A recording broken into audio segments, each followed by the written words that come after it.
you very much for joining us. No, It's thank great you. to have you on. Very nervous because I've not gone solo before. I don't know Ooh. if you suffered the same thing when you were. Yeah, it is weird. I mean, like doing like I think the first video I launched on my own was a bit scary because I was just like, oh no, it's all edited by me and it's all like the audio is by me, which is awful, terrible at audio music. But yeah, it is a little bit sort of disconcerting and ridden with anxiety. But yeah, it's fun. I enjoy it Yeah, now. I'm less bothered. I had to have a nervous poo. I'm not gonna lie. Gets out your system. That's Get the out of the bit, right? system Yeah. and move on. Yeah, so the first episode of Echoes of the Walk, the first time I've been on my own, and I wanted you to be the first guest. Yeah, that, I needed someone that could talk and that I was comfortable talking to. I could do both. I definitely can talk, and I think we have a good relationship. I'm sure. Well, what got me right in the fields is when I asked you and you went, "Sure, you didn't even need to ask," and then you went, "Actually, I guess you do need to ask." But I was like, "This is my friend." Friend. Yeah, because So, yeah.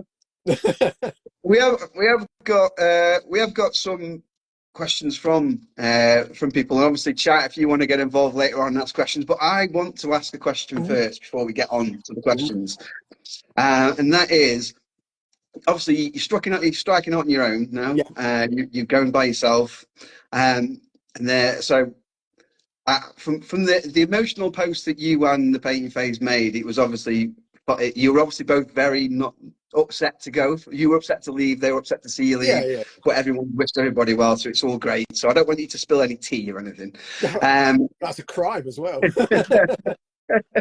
it it would come down to what prompted you to want to go out on your own, and what prompted the I change. mean, there's a lot of things which I certainly won't go into, but certainly it was right for me to move on because I have my own angle and direction that I want to see, like paint guides and videos and stuff. And obviously, the painting phase was Pat's baby, and he had his own ideas and stuff as well. And as much as we made great content, I think I wasn't quite getting what I wanted out of it, and he wasn't quite getting what he wanted out of it. So it just made sense for us to do our own thing. I mean, certainly wasn't my first sort of coming into a new year like I'm going to make my own channel. That was not what I planned after Christmas, but yeah, it kind of made sense for me to do it. And there's a lot to learn. There's a lot to and in a weird way, it's good for me because it's a really good challenge. And I think I've had like a soft exit from workshop because I left workshop, did some stuff with Pat, and now I understand the internet a bit more. Not that you can fully understand the internet, but I certainly understand a little bit more. And yeah, I just can do what I want to do now and try things and see if it works, see what doesn't work, because there's this whole thing which it bothers me a bit, and I understand why. A lot of YouTubers, content creators focus on Warhammer 40,000 because it gets the views, it's big, and we had that in retail. I understand, 40k is big, and Lord of the Rings was quite, at the time when I started in retail, Lord of the Rings was almost challenging 40k for position, whereas Warhammer was way down the rankings. So I understand that from a YouTube point of view, but there's so much other fun, cool content out there, and I'm going to try and cover as much as I can. So with the channel, I think 140k, one Warhammer adjacent, whether that's Age of Sigmar, More Time, or Old World, one sci-fi generic, and one something else like historical per month would be my goal for like content. Because I've got a mad plan for 40k. It's my gateway to get people into Napoleonics, and I might allude to some of that in a bit. But yeah, there's so much cool stuff out there, and I think, like, I've heard people go, "Oh yeah, don't do Napoleonics. It will just crash. No one will watch it." It's my fifth video now, and it's doing okay. It's like 14,000, nearly 15,000 views in like the space of less than a week, and that's good for the size of the channel I'm on at the moment as well. I mean, granted, it's got me talking about Sean Bean in it, and I've had a lot of feedback from the American audience actually, which I'm really big on taking feedback, because they're like, not many people know who Sharpe is unless you're like from the UK in the 90s. And I was like, that's really useful because I kind of was a bit not jargony, but there was a bit of assumed knowledge. So next time I do something along that lines, I'll probably allude to what Sharpe is and why I love it and stuff like that. I kind of just went full in like, I love Sharpe, must do a Sharpe video, and forgot that there's people that may never have heard of him or know what, or even know who Sean Bean is, which is a crime. But yeah, Sean is known. Everyone should know who Sean Bean is. I mean, Lord of the Rings. Yeah, well, exactly. He's been so much things. And at the end of the video, the photo, I didn't even think about it at the time. I had a couple of pictures of Sean Bean in the background, and they kept falling off. And someone was like saying, "Look, he just wanted to die. He had to die in every. He's died in every film." So I was just him trying to do that. I was like, "But Sharpe doesn't die. Sharpe, well, he probably does eventually die, but yeah, no, yeah, I get to do what I want. Long story short, long story short, I get to do a bit more of what I'd like to try out and stuff, and see how it goes and this, that, and the other. I've got so many ideas, and also like the teaching side of things. I can be a little bit more me, and not worry about trying to hit the algorithm, because that's the other thing. Sometimes when you're with certain YouTube channels and stuff like that, it's not always about teaching or showing. It's trying to get the views, which is fine. You know, people base their livelihoods on that, and I don't judge that at all. But I still want to help people with painting, and I'll continue to do those guides where I show the camera real close up to those mistakes, because people need to know how to fix those mistakes, and I'm not ashamed to make those mistakes and show people how to fix them. So yeah, it's I have to admit that I credit you. I was on. I went on an interview with Daz Moore a couple of weeks ago, and he asked me who my inspirations were, and I cited you as one, just based on the fact that, I mean, my USP is the fact that I'm not very good at painting. fine. We're still surprised that people like and say it looks great, because I think, okay, I'll take it. But your painting, guys, especially for World Eaters, it's really, really simple, and it looks really good. And then you can take it further if you want to take it. Yeah, exactly. And then you've also got the, you know, and someone will go like, oh, I put Master Executions up yesterday, and someone said that looks amazing, and you think, oh, thanks, but at the same time you think that was so easy. Yeah. It's so basic. It's just it's just spray it gold, fill in the red, wash it, dry brush it, highlight it a little bit, and it's done. And it takes like 3 or 4 hours. Yeah.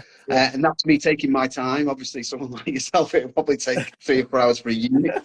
But I'm not that quick, I suppose. Yeah. So, I mean, that's the thing that we're so exposed to, like the high end stuff, and it's nice to see, and it's definitely aspirational and stuff, but it kind of gives a false sort of impression of what painting miniatures is actually like, because most of us make mistakes. Most of us have to spend hours, and certainly now, like doing this on my Todd and having a child, you know, I only get a couple of hours in the evening, well, not even that, a week, to do my own personal hobby. So I try and aim paint guides for that. Like, you know, it's good watching like some high-end painter paint a model to its amazing sort of like end result, but they spent like 72 hours and done nothing else in that time. It's like bodybuilders and, you know, people that hit the gym and do all this, that, and the other. It's like, that's all they do all day. So they're going to be good at it. They're going to have amazing bodies because they do that all day. That's their job. And it's the same with like high-end painters. They do that all day, but people like us get this unrealistic expectation, like, but my models don't look like that. And I think it's okay to show that not everyone has to be the best painter in the world. And the more people that do that, the more accepted it is, because I've had so many comments like, this is bin tier content, this is trash, you should learn how to paint. I'm like, I know how to paint, I've been painting for years. I'm not here for you. You're clearly not here for you. So you watch those high-end paint guides and knock your socks off, have a great time. But I'm going to help those that have 2 hours a week to paint like a box set. And yeah, I was looking at your executioner do, because you put a corn head on him, and I think it looks great. And that's the other thing as well, is what is a big sort of like reward for me is when I do a paint guide, and someone shares their models of the paint guide I've done, and it looks identical, if not better, that's more rewarding than like, oh, it was close or not quite there, or you need to do this, you need to do that. If your model looks exactly the same as mine, which yours do, that's a win for me, because it's like, well, I've obviously won in that paint guide because you can do it. And I'm sure someone will like, well, of course you're going to win because it was really badly painted. Like, oh, go away, get back in your bin. It's like, too much of that. I mean, it's a win for me because it's just like, oh, did I do that? But this is the thing, you see. I mean, there'll be people in the chat, little people painter who keeps popping up for. Mm. So try and say little people painter fast. You can't do it. I just say Billy because that's Yeah, Billy. struggle. Billy is in the chat Billy. now, and she's like, she's quick and she's really, really, really good. But I think that I'll never get to her standard. But Yeah, if I can get something which I can think, oh, I painted that and I'm proud of it and I'm proud enough to put on Instagram, that's where I think the majority of people are. yeah, yeah. And I think that there's a massive audience for that because it's brilliant to see people like Fletch from Fletch painting and tabletop tactics, the stuff that he does. It's fantastic. I'll never be able to do Yeah, it. yeah. Duncan Road, same thing. It's Mm. fantastic. I'll never be able to do it. Who's that? Last one, Duncan. Who? Duncan Road. I've got a Duncan Roads question that someone called Nubicon is in the chat now. Has put in there. And also, Shane Nubicron wanted me to say that he appreciates your crude painting Oh, guide from when you're in the painting phase. yes. Yeah. He's following that currently because someone may or may not have sent it from Croup. Oh, May have been me. I missed that.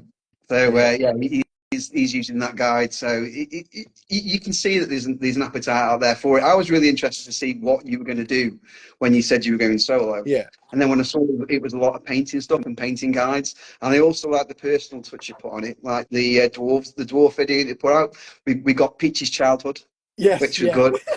But then you showed Peachy's dwarves when he was young, and I thought they're better than mine. I get so many comments about that. I look back at that and go, I was quite harsh to like pass. You were really harsh. You were saying how bad they were, and I thought, I'm gonna laugh now because Peachy's gonna do a really. Oh right, okay, they're better than I can paint now. Fine, fair enough. Move on. I'd like to do more of those as well.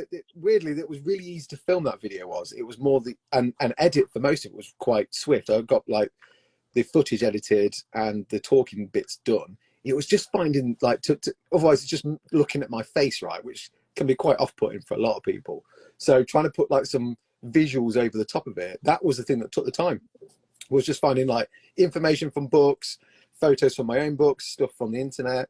It took ages. It like took 2-3 days to collate that all together, and then not just to stick it up, but to have like a slow zoom or a slow pan, so it's just not too dull. So yeah, I've learned loads, but I'd like to do more videos because I've got Empire I want to cover, I've got Dark Elves I want to cover, there's Astra Militarum I want to cover, there's Warcry in general and all the war bands. So there's loads of, that's just like the tip of the iceberg. There's so much stuff I want to cover in those. But yeah, just talking about the dwarves was great, and it got me really excited about Old World, weirdly, because I was like looking through my old books going, I really want to do dwarves again. These are great. When are they coming out? And obviously I kind of timed it well. Yeah, it was like you knew. But that was the thing, I didn't. And then I found out that it was coming out, and I dropped an message to a couple of the guys in the Specialist Game Studio. I was like, so it's been about 15 years since that kit was made. Have I just done a big boo-boo? Because I didn't think it was ever coming back out again. And they're like, I think you're fine. I'm like, okay. I watched that video, and I think was it a week or 2 weeks later, Adepticon reveals dropped. It was last week, wasn't it? Adepticon. Yeah. And I was asking people in the chat in my stories what do they want to see in Adepticon, and I was like, I really want. Someone said dwarves. I went, yeah, I really want to see dwarves, and then dwarves. But no dwarf tank. Oh. No dwarf tank. I didn't know there was a dwarf tank. That was really good as well. I didn't know they ever were going to release a dwarf tank. Yeah. So when it comes to like the speed painting side of things and the getting stuff done quick, does that come from when you were in the studio as an army painter? Was that very much deadlines and getting stuff out, but it has to look good? I think that there was an element of that. I was fairly swift, but not as accomplished when I was in retail. Because I when I was a kid painting, it was me and my dad sat in the kitchen on the kitchen table painting, and around that kind of time, so it was like early 90s, my dad had a stroke, so his left side just wouldn't work. He was left-handed, but he was a hobbyist. He liked painting, and I probably mentioned this on a few podcasts in the past, but he adapted to try and, because he enjoyed painting models because it was nice and relaxing for him. And obviously using his offhand was a bit weaker, but he got used to it and he started dry brushing. The early stuff was a bit bad. I've got a case down here with some of his Space Wolves in it, but he got better and better at doing dry brushing. And I was like looking at that, because you'd see it in the old articles of like 1, 2, 3 heavy metal, and they might show sort of like a boar being dry brushed, and I was always a bit like, oh, that looks a bit hard, I'm not quite sure how to do that. But then seeing my dad do it and just get better and better and better and better, I became more of a convert to dry brushing. So I did that a lot more in my armies. Then I joined retail and I started painting the stuff for the cabinets and the gaming boards, and I do it quite fast.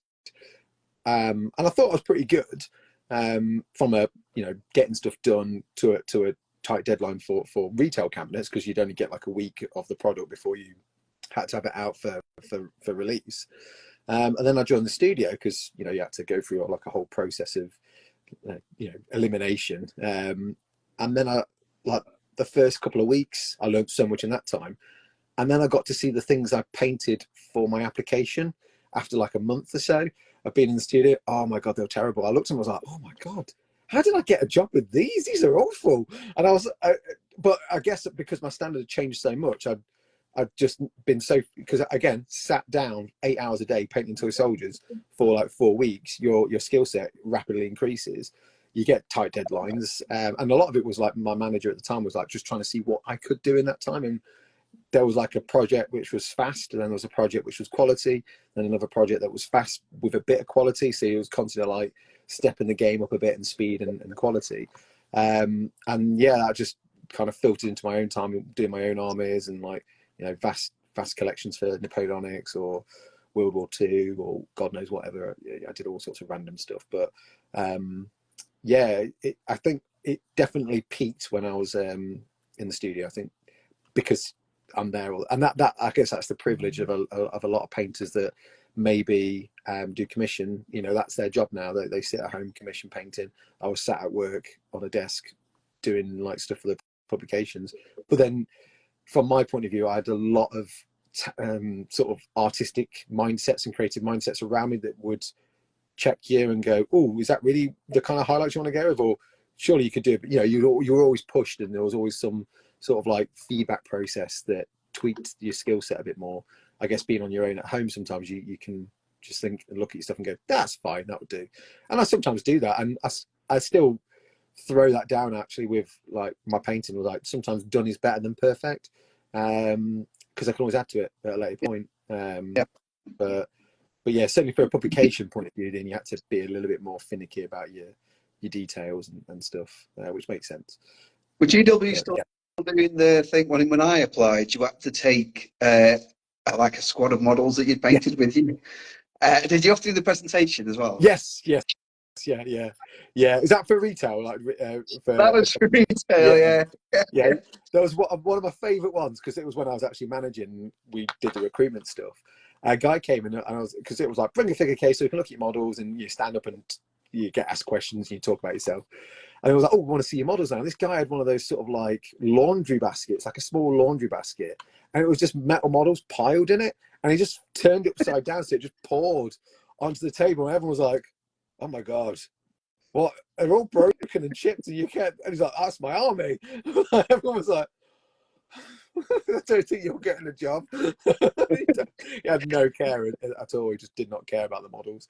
It was scary. And everyone it was that cringe moment, because models, you sit there, you build them, you glue them, you spend ages painting. This guy just did not care. It's like, just poured them all out. They were chipped in a bin, essentially. Yeah, it pretty much was. That basket looked like a bin. It was just like, oh God.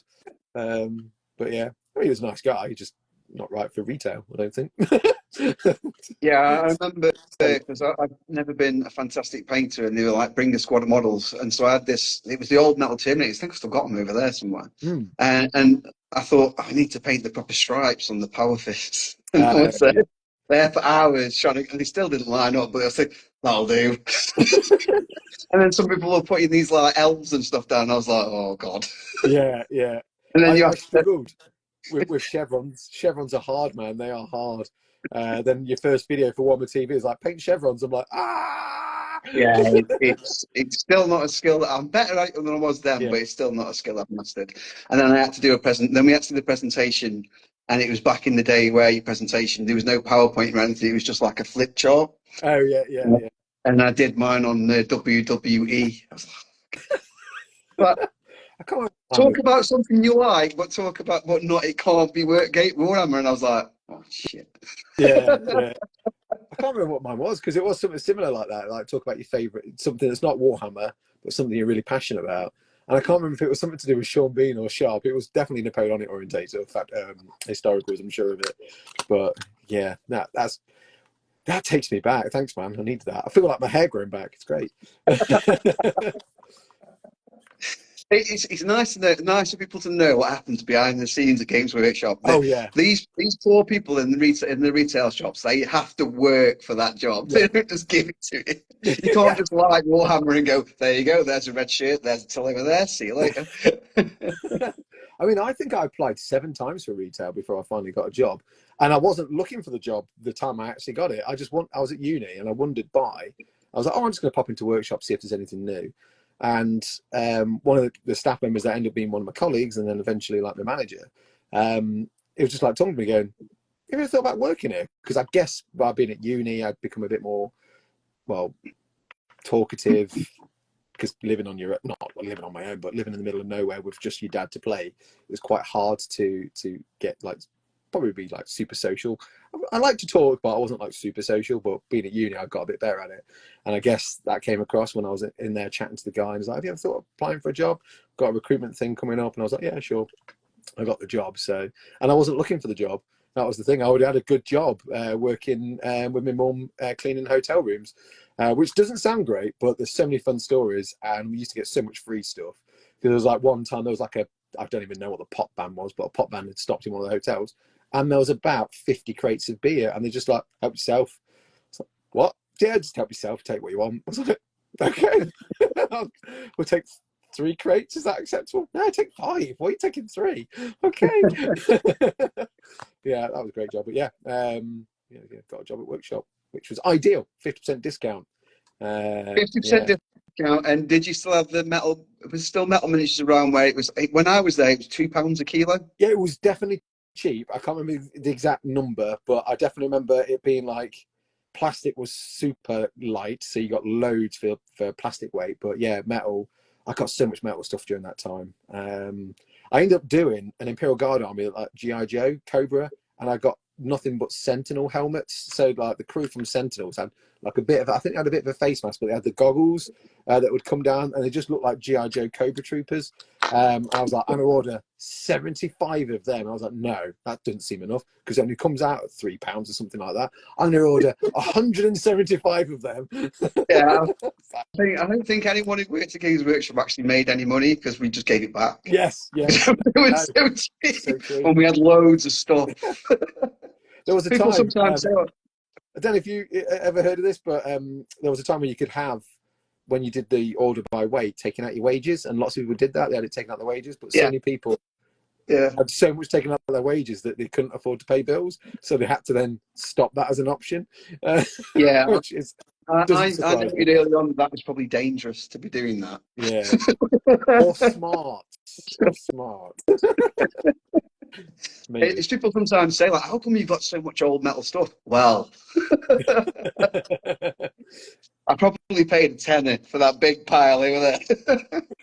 Yeah, yeah. So much The stuff. Bob Stonewall game we just put in the chat, I'm in for so much stick on Sunday. That's Oh, because I did the presentation on WWE. oh, Yeah, that I forgot they were in, and I forgot I was going down there on Sunday. So there we go. And then Suggs has joined the chat. what? She said, "Woohoo! Live pitches." Suggs is in the chat. Hey, My Stokes. How did That's I a miss live you? achievement unlocked. Yeah. So Suggs, if you want to come on the show, my DMs are always open. Trying to slip into Suggs's DMs is like, yeah, it's hard because she gets so much I traffic. can imagine, She's so yeah. popular. I get 2, so I envy the day I have as much traffic as Louise. No, she's great. She was telling me the other day, actually, she was like, I'm really nervous about doing podcasts. So because she came on the painting phase, and I was like, oh, I'll do it with you, but I'm really nervous about doing it. I'm like, you're like the most confident person in the world. She's like, no, I'm not confident. I'm totally not confident. I was like, good. You're good at hiding it then, because I'm kind of awful with confidence as well. But yeah, bless her. I'm the same, to be Yeah, honest. I'm very much the same. I'm very much introverted, but then I like doing stuff like this. yeah, yeah. Because you're at home and you feel safe because you go, I'm going to turn it off. Don't like what you're saying. I'm going to turn it off. Bye. Yeah, I can go at any time. I can switch you off and move on. So I'm going to over to the peachy questions, Oh which I've yes. even got written down because I thought I'd be a bit professional. I even wrote them down this morning. Oh my God. I was going to say hi and goodbye to Suggs if she does disappear and I don't see it. I did see it today earlier, but I'm saying hello again. Hi Suggs, bye. Hi. Bye, so Peachy's the man. That's nice. please don't go. So keep the viewership up. Yeah. Um, so questions for Peachy. I've got a few. This is the first one, the Duncan Rhodes question. It's first because it's the first question that I was asked in stories. Peachy versus Rhodes, charity paint off when? I think car park fight first, and then depending on the injuries sustained, yeah, absolutely. I need to catch up with Rhodes because I went to some Fallout event and met Rog because Duncan was supposed to be coming because Duncan loves Fallout and he was supposed to be attending the event, but he somehow pulled his back from painting. I'm not quite sure what Roger's getting him to do whilst he's painting, but I was chatting to Roger and he said you should come over to the studio at some point, and I've got ideas of things I'd like to do. So yeah, I'd love to just, even if it's like a stream or we just do something together. It's been so long since we worked together, and I miss working with Rhodes. We used to have so much fun at Warhammer TV, and before then in the army painting team. So when before I left workshop, I'd have been, or like when I was at the painting phase, I'd be like, because I would just sort of present and get all my prep and paint models, and Pat will do the editing. Whereas now I'm like, oh, it's really hard to find free time, except evenings. And then Duncan's like, well, I paint all day and I do stuff with Rog, so it's really hard to find time. So I guess when the stars align, it's pretty much when that will ever happen. When the gods are good to us and they go, yes, you two will be, because it was really hard to get Duncan out for drinks, even when he wasn't a super famous internet celebrity. When we used to like be in the painting team and there was like me painting like my British historicals and he was doing his French and Steve was doing his Russians or whatever. And we're like, hey, Duncan, do you fancy going out for a pint in 2 weeks' time? We'd be like, oh, let me check my diary. Who needs a diary? Why do you need a diary?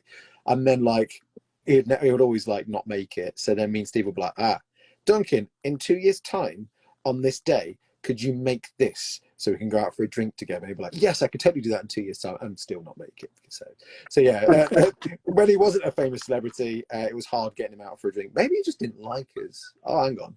Maybe that was it. That's what it is. I think it was a professional relationship and you thought it was more personal. Probably true. Yeah, that sounds about right.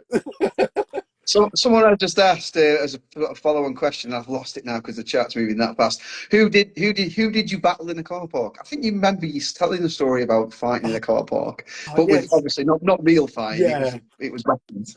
It was yeah. So there's obviously the story of whenever anyone leaves workshop, they apparently had a fight in the car park. That's just become a meme now. So whenever you leave, so both me and Suggs have punched people in car parks, apparently. I think Duncan has. But Dave Andrews, he taught me sword fighting, and we used to do it in the Moot, which was the meeting room. And I think one day it was like someone was going off, so we were doing a bit of practice outside, but technically the car park. So Dave Andrews, dressed in full plate armor, Peachy, dressed in sort of half plate armor, whacking each other with swords. So yeah, that's the technical truth.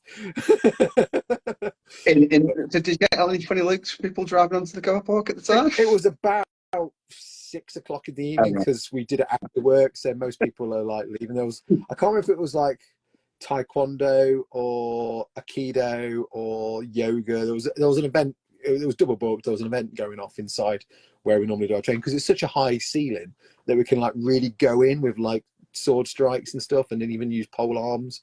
It was great. So there's no risk of damage in the ceiling or anything like that. It was quite a big open room. Although we did hit the pillars a couple of times, but no one needs to know about that. And I deflected Dave Andrews' broadsword with my wedding ring, and it has a little dent in it to this day. It was like almost something you'd see from a sort of fantasy film. But yeah, he was just like, oh my God, I'm really sorry. I'm like, no, it's fine. I can now have a story about why I've got a dent in my wedding ring. And if anyone asks, I got hit by a sword. Because it's How did that go down with the wife? And she was just get home and told like, that's impressive that it could hold that and stop that. I was like, yes, darling, but I can't actually get it off right now. It's like dented. It's on for life now. Sam's just popped in, Warpgate Studios. Evening, folks. Much love. Wanted to pop in and say, Peter, your picture still horrifies me. Is that the lick in the brush picture? Yeah, he's actually sent, he did actually send a he actually has sent a question about that, which we'll get to. And he did message me today because obviously he's stateside, and so I'm trying to finish work early so I can come in and give Peachy some grief about that photo. Yes. My wife loves that. I got a T-shirt printed from the Brushlickers Club. They sent one through. So Liz wears that. But what I'm now going to do is, I didn't realise this was a meme, that I'm now going to have a photo of her wearing the T-shirt of my face, and I'll have that as a T-shirt. And then someone would then probably have the T-shirt of me wearing, my wife wearing a T-shirt of me licking a brush. Yeah, it's all very. I said licking face earlier. That was weird and disturbing. Yeah, I wasn't licking my face, licking my brush. don't do that, folks. Yeah. Someone's just put. To be honest, that's not your best photo. I think it is your best photo. Salute reach out, and they said, "Oh, would you mind doing one of the panels? Oh, we'll need a selfie." So I just sent that and a picture of an egg with me colouring in a beard, and they're like, "Most people just send us one, but I'm using them all." I'm like, cool. It was like a normal picture as well, but yeah, I love the egg one. It was actually Sam that sent me that picture to put in my stories because Hey, I searched. Charlotte. Charlotte. Hey, Charlotte. Charlotte is a lovely lady that works at Workshop, does recruiting. Not sure if I'm allowed to say that. I hope I won't get into trouble, Charlotte. Hey! She screamed your name, so hello, Charlotte. Hi! Is PJ! that what you got at work? PJ!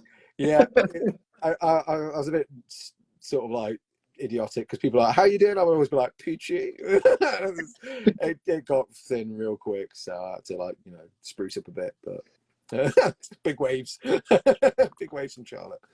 Yeah, it was Sam that sent me the looking paintbrush photo because I did search the internet to try and get it because I knew it was out there and I couldn't find it. Yeah. And by the way, anyone googling, don't type peachy licking brush. I do. Just DM me and ask me for it. I'll send it to you. So I said to Sam, I can't find the photo anyway, and he sent it to me. I'm going to use it. He went, use it, do it. Yeah, I need to get a mug with it on. I reckon that'll be good. Hey, Scott, how you doing? Just seeing all these people I know. Yeah, Ryan's here. The Chaos Space. I mean, the Dark Angels fan. Oh, Peachy, are you going to do a video on Gaslands? I reckon so. Not straight away, but I've been building cars and stealing my son's spare or doubles that he gets, because sometimes when he gets Hot Wheel cars, he gets like duplicates and they just magically disappear into my man cave. Because I've got a couple of the Gasland sprues. Still need to read the rules. It's got a big, thick rule book, but it looks fun. So, yes, at some point. I've got so many video ideas. I don't know where to start. Well, I do, but it's like, which one do I prioritize? And I'm not great at the YouTube game because, like most people, go really clickbaity titles and this and that. I'm just like, how to paint markings fast.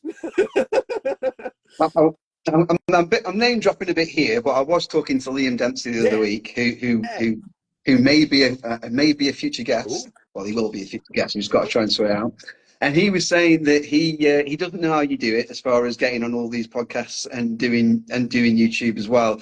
And he also said that he's got you as. I mean, I think you filmed that, haven't you? The one with Liam. I don't think I'm spoiling anything. Have you filmed that? Which one? What are we on about? You and Liam Dempsey doing he's got that podcast thing going on where he's interviewing people. Oh yes, I'll be going down. I'm not doing it yet. I will be going down. Done it yet? Yeah, in a couple of weeks' time. I thought you filmed it from talking to. No. It was supposed to be done. We were going to do it over. I think it was February half term, but that's when I just was getting ready for the channel because I was launching in March.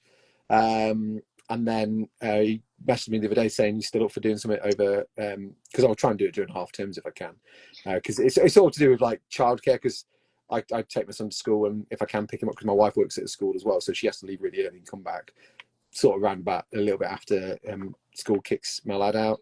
So it's great working from home because I can do all that, but if I go down and do like a podcast, like in Southampton or whatever, or I went to do the Seed Studio thing in Essex, it's like I have to work it around like a day or a time that I can just drop the kid off and then go. Drop the kid off like he doesn't have a name. Doesn't deserve the kid. The kid. The child. The child Peach. Yeah. But yes, I will be going on at some point. A couple of weeks from now, and then hopefully maybe play a game.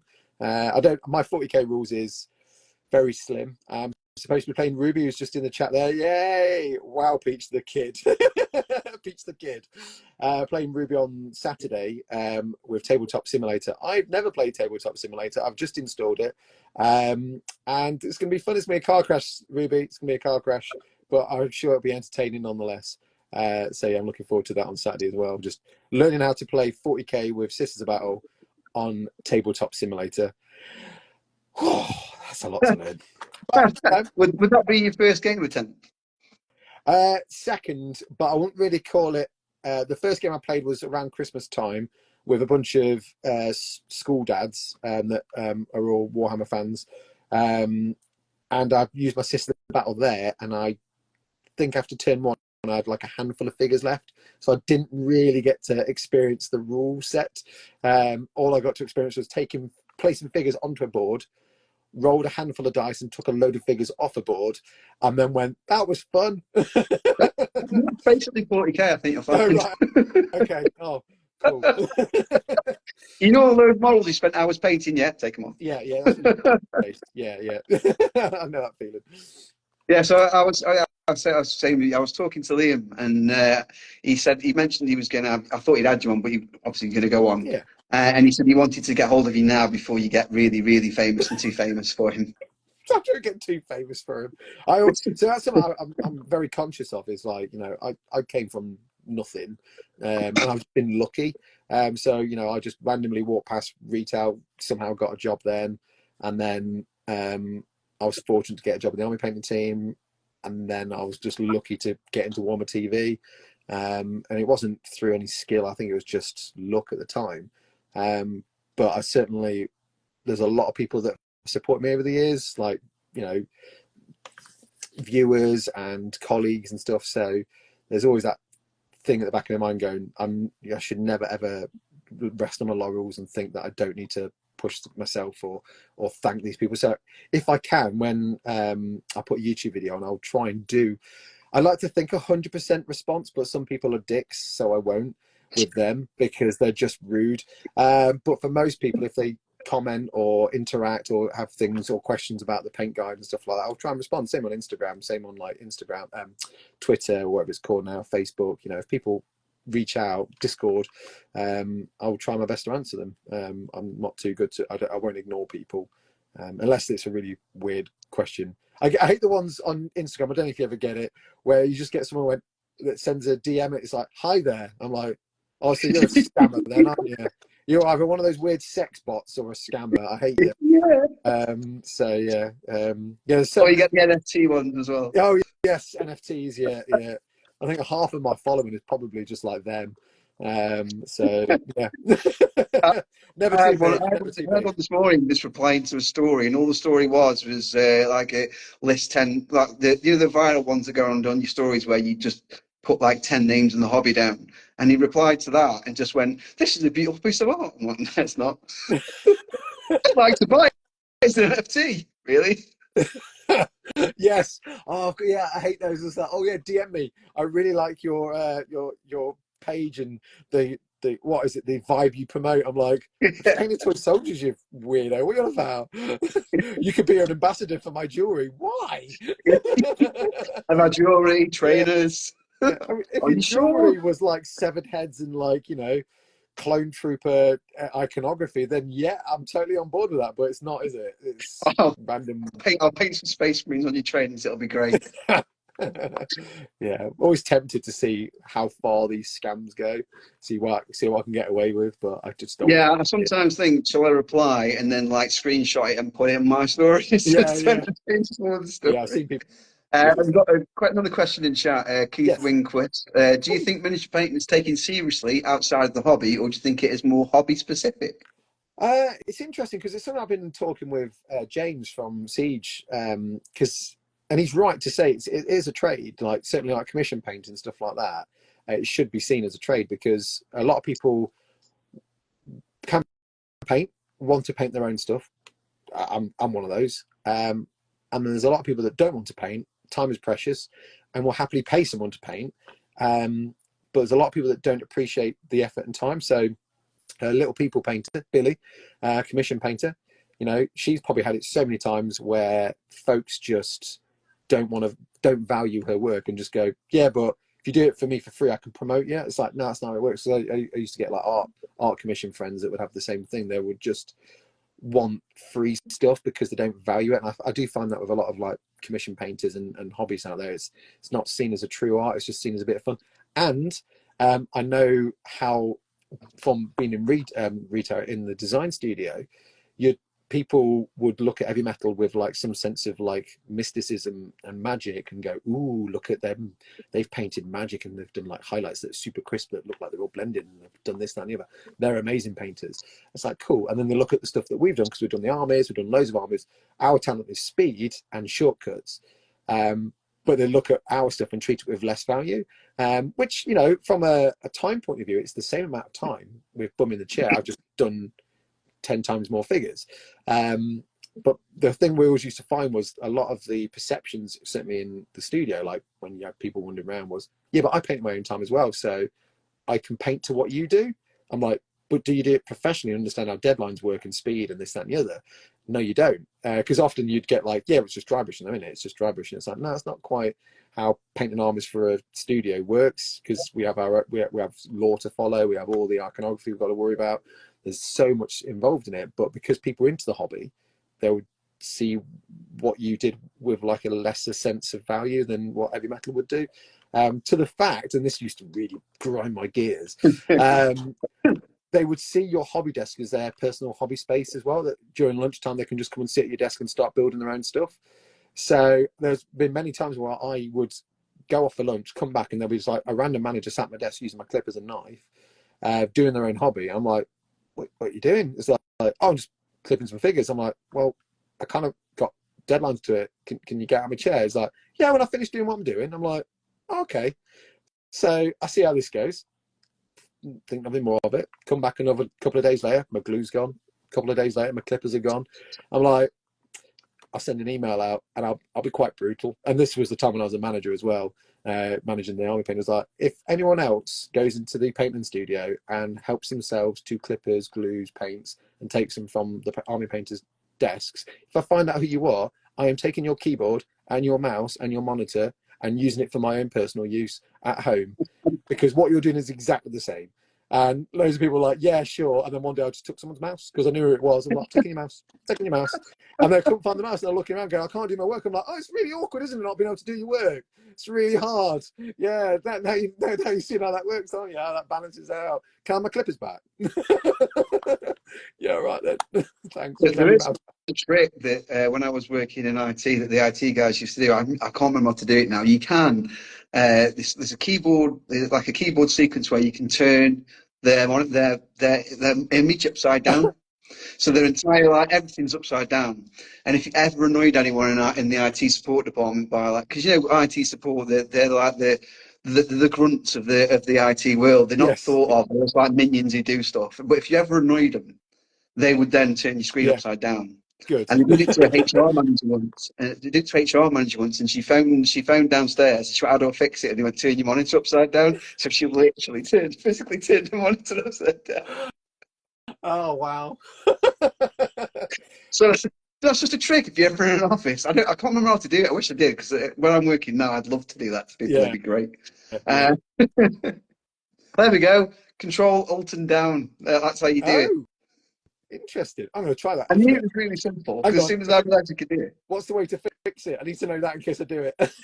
you get Hey, Micah. Control Alt and up. Oh, yeah, I guess so, yeah. So we'll go on to the next question I had from my stories. Oh, the Peachy versus Rose question was Nubicron, the guy who wanted your recruit Yes. painting guy. Yeah, cool. This is a very polite question from Bobber Paints, who's a friend of mine, Sid. Mr. Peach, have you tried the biscuit flavoured Yorkshire tea? I have. If so, what do you think of it? It's great. So I like Yorkshire tea. I'm a strong convert, and sometimes I will sort of, I will accept PG Tips or Tetley. Typhoon, there might be a bit of a debate of like, but Yorkshire tea, I love. I'll always drink it. Then you get like your fruity teas, right? Fruity teas smell amazing, taste like butt. I've always found it. I'm just like, they smell great, but that's then there's like a lie. It's like, oh, this smells really fruity and raspberry. Oh no, it just tastes like dishwater. Oh, okay. I was not expecting that. I was expecting it to taste as it smelled. Whereas the jam on toast and the malted milks, which are the there's another one which I can't remember. I think Ruby was on about it. It might be a rich tea or something like that. I can't remember. Yeah, it's rich But tea, I think. Yeah. yeah, oh, they're great because they smell and taste like they smell, and they smell of the thing that they're meant to smell of, and taste of the thing they're meant to taste of. So, a big fan. I only bring them out every now and again because I've got a couple of boxes in my cupboard that are like, oh, tonight I feel like a malted milk. But yeah, I've just seen that. Thought you've been interviewed by Do, Mark Hamill. do you know? Do you know? Right, Amazing. I get that so much, and I was thinking, well, on the one side it's Luke Skywalker, on the other side he's 72. Just one of them. But you think it first happened to me when I did like a couple of years. I had my own business, and I was driving like a lorry for a living, and I was just delivering. And I went to this the place of delivering, and it was just around the time. What was it called? The first, it's not the first, the first one with Ray Skywalker in Force Yes. Awakens. Yeah. Force Awakens was on, and the guy came to the door and he went, "Oh my God, it's Luke Skywalker." And I was like, "What?" He's like, "You look like Mark Hamill." I'm like, "He's 72, dude." That's hard. He's like, "No, it's a compliment." I was like, "I don't think it is." And then ever since then, periodically, I get it. Oh, there you go, a younger Yeah. Mark Hamill, of course. I'll take that Yeah. because Mark Hamill was not a bad-looking bloke when he was young, Yeah. Yeah. and now he just looks like an old man. So I don't know what it is. I think it's the baggy eyelids and the beard. Yeah. I think that's what it is. You I definitely think got so. the It is. vibes of oh, is it Nightfall, the one where he's a Knights Templar. He was great in that. Like season 2, he was in that as like some kind of like Oh, yeah, he was. Yeah, he was. Yeah, yeah, I'll good take stuff to that as well. Apart from Scott from Bolton said Mark Hamill's dad. Cheers, mate. watch. Uh, getting back to tea.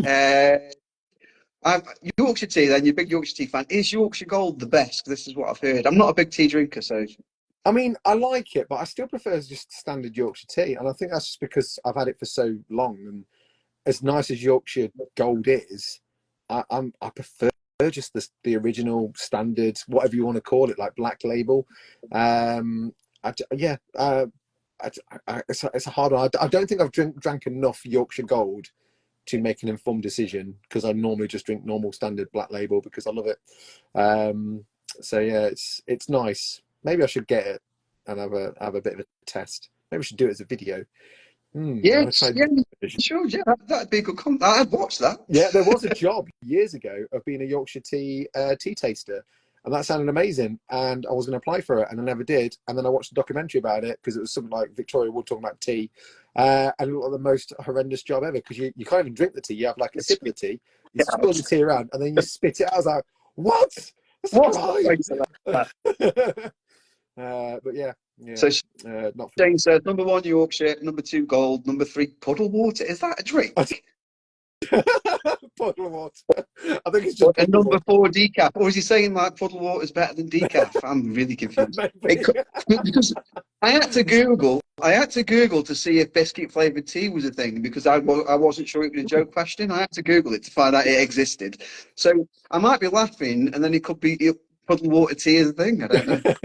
Then you've got an open invite to Boltstorm Wargaming. They've just said standard Yorkshire tea available at Boltstorm Wargaming. Nice. Just saying. Nice. I did actually say to Scott that I was plugging the T-shirt, and I was saying that, and I said like, I'll see if I can get Peach to buy a T-shirt, and he did say that if you wear one of his T-shirts on stream, he'd send you one for free. Oh wow. Amazing. Oh, they look great. I like t-shirts. So yeah. I'll happily wear one. I need to get my own merch sorted out. Teapots is on the Yeah, I'd buy a teapot Teapot. T-shirt. No, just an actual teapot. Oh, I'd buy it. I don't drink tea, but I'd buy a teapot. But I'd definitely buy a teapot T-shirt because I'd like to walk around my office with a teapot T-shirt on with peachy tips on it, just for all the questions I get. But also, what about right? You wear the T-shirt, yeah, but you've also got a mug that says peachy tips on it. But you've also got a teapot with peachy tips on it, which you can also use as a painting palette because you can use the lid as the palette and then fill the teapot with water and it's your painting water. You can just easily pour it away when you're done with it, and then fill it back up and then easily pour it away. Don't drink out of it Okay. though. I still need to work out that whole thing.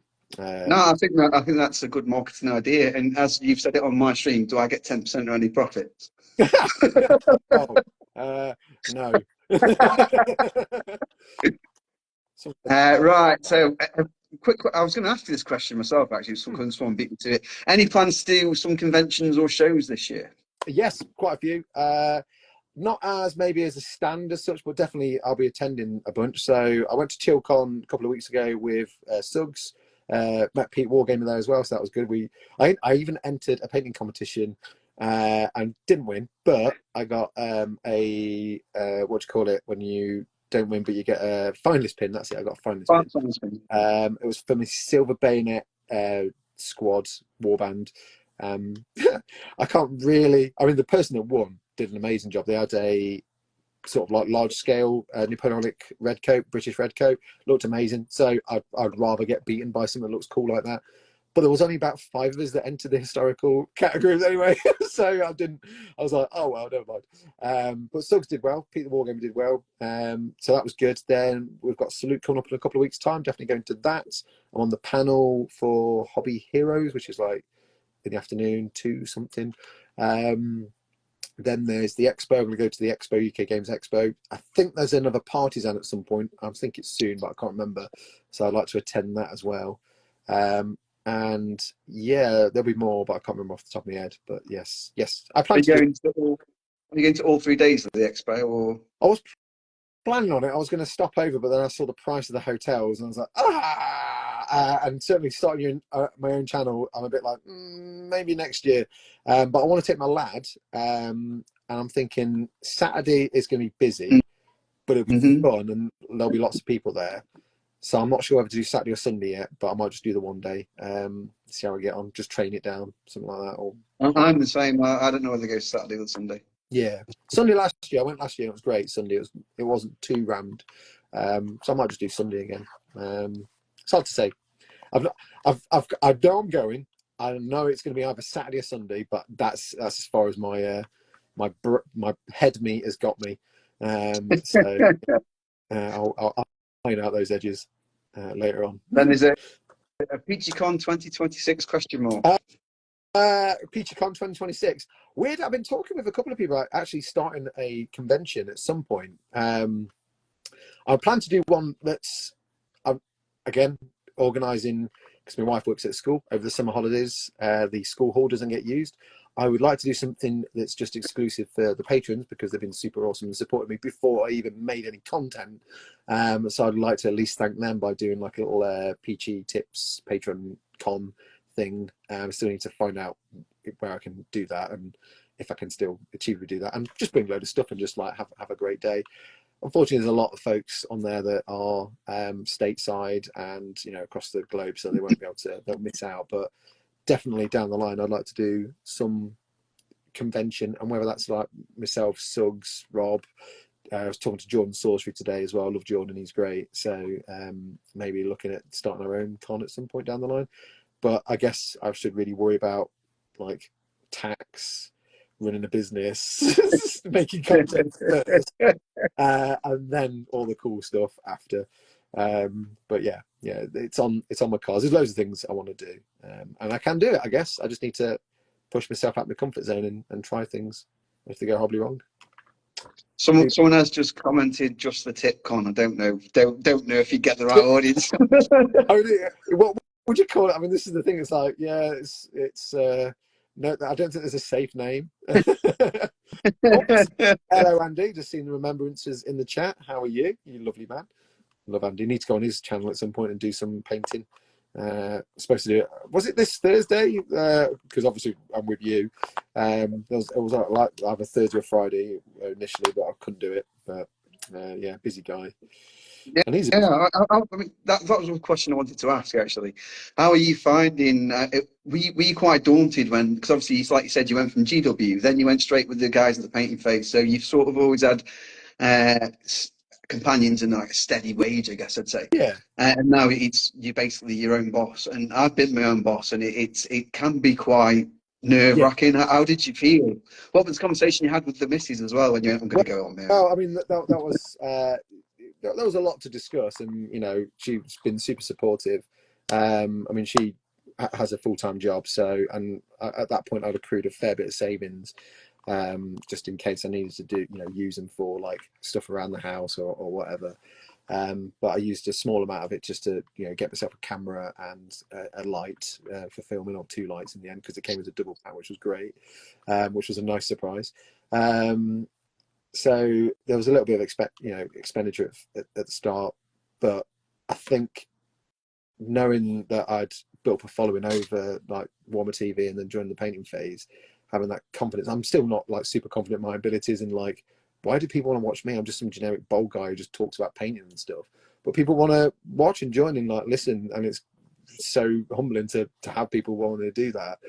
And then to do like a 40-second trailer and to get loads of like subscriptions just from this really badly edited 40-second trailer. I was like, oh, okay, I guess I better make some content and not screw it up Yeah, didn't you then. have like 20,000 subs before you'd even put out a proper video? I think so. Yeah, it was a fair few. I'm not sure if it's 20,000. I think that you've been too kind. But yeah, it gave my wife a lot of confidence and stuff. It's just that my biggest weak point is maths, and so tax and finances scare me. That's just one of the things I've always struggled with. So when we used to do mortgage payments and stuff, I'd always make sure I put money aside, and then Liz would be like, "Oh, we're looking at doing like maybe a variable rate this year, or it's come to maturity, or maybe a fixed rate. Here's a list of graphs," and I just see Chinese or like Egyptian hieroglyphics I do not see words. I can recognize them as numbers. I'm like, that's a 3 and that's a percent. But when it's all there, I'm just like, no, I have no idea. I have no idea what that means. And yeah, finance is scamming. And loads of people just say, get yourself an accountant, this and the other. Yeah, So yeah. there's a lot of stuff like that. I'm just like, I need, because I'm so busy focused on making content, I keep forgetting to do that, which is probably just as important. So I need to pull my finger out really. And Speaking of someone who used to have their own business, a good accountant is worth the weight in gold, yeah, because I'm exactly the same. Especially when I became VAT registered, I didn't understand. yeah, yeah, Didn't yeah. understand that. My accountant was like, "Get yourself VAT registered." What does that mean? Well, you get so much money, then you give so much money back every month. I was like, Yeah, yeah. There's a guy that's advised me. He said when you get your bank account sorted, just put 20% in yeah, that. Just have a separate bank account. Just put 20% in there.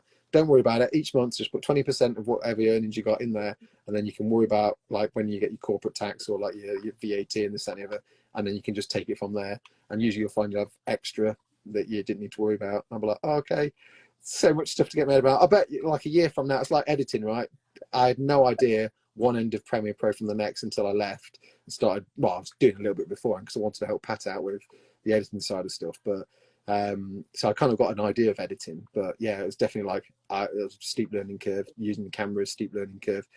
Putting those two things together, adding audio, steep learning curve. Then uploading onto YouTube, steep learning curve.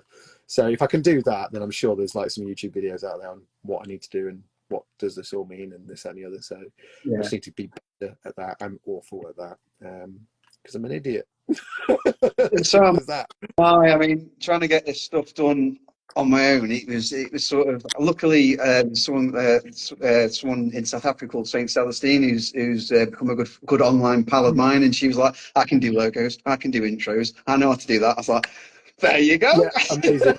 Yes, yeah. I've got so many supportive people out there that have been helping me out again. Oh, I'll sort you out a website, or I'll sort you out a logo and this and the other. So there are lots of shout outs coming up soon of just amazing people that have just been really, really helpful. And it's just really, sort of, I want to pay folks. They're like, no, I don't want you to pay me. I'm like, but I feel like I should. Like, no, I don't want you to pay me. I'm like, okay.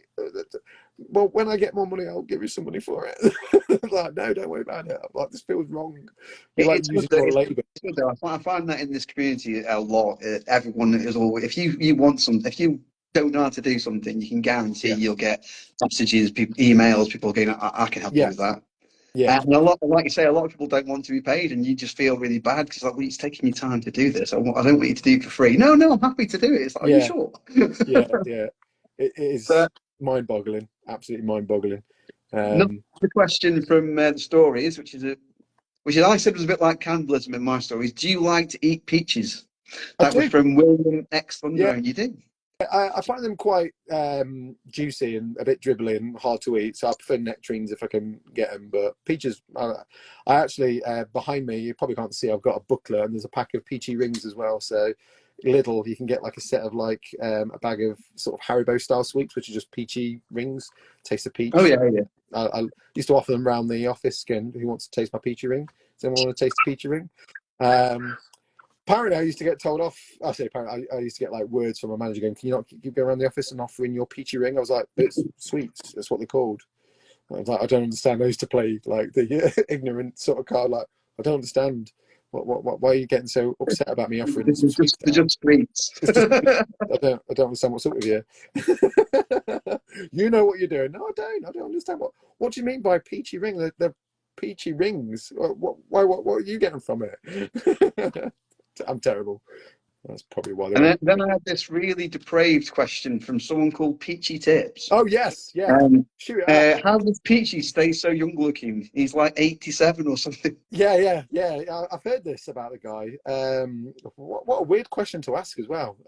Yeah, I mean, I've been around the block a bit, but I think a lot of it is just licking lead miniatures as a child. But you know, that's why I'm 87. I've got no hair, but you know, I think drinking lots of Yorkshire tea will keep you young. That's what kept you going. I thought he was licking paintbrushes, That personally. helps too. Yeah, that depends on the water, how long the water's been stale for and stagnant. So give it a couple of weeks, then you might want to change it. But yeah, that guy sounds like an idiot. And then we've got this is from Delta Axie. By the way, when I put the tea question in my stories, he did message me and said you better like biscuit flavored tea because he drinks about 40 cups a week. And I know Jack personally. He's a big lad. You don't want to mess with him. So it's good that you liked it. He'll be happy that you liked it. But he did also ask a question. If you could have any model for any army made by any company, what would you have and why? Oh wow. Oh, so recently painting Sharpe, I've realised that no one does a good Sean Bean face apart from Workshop when they've done Boromir.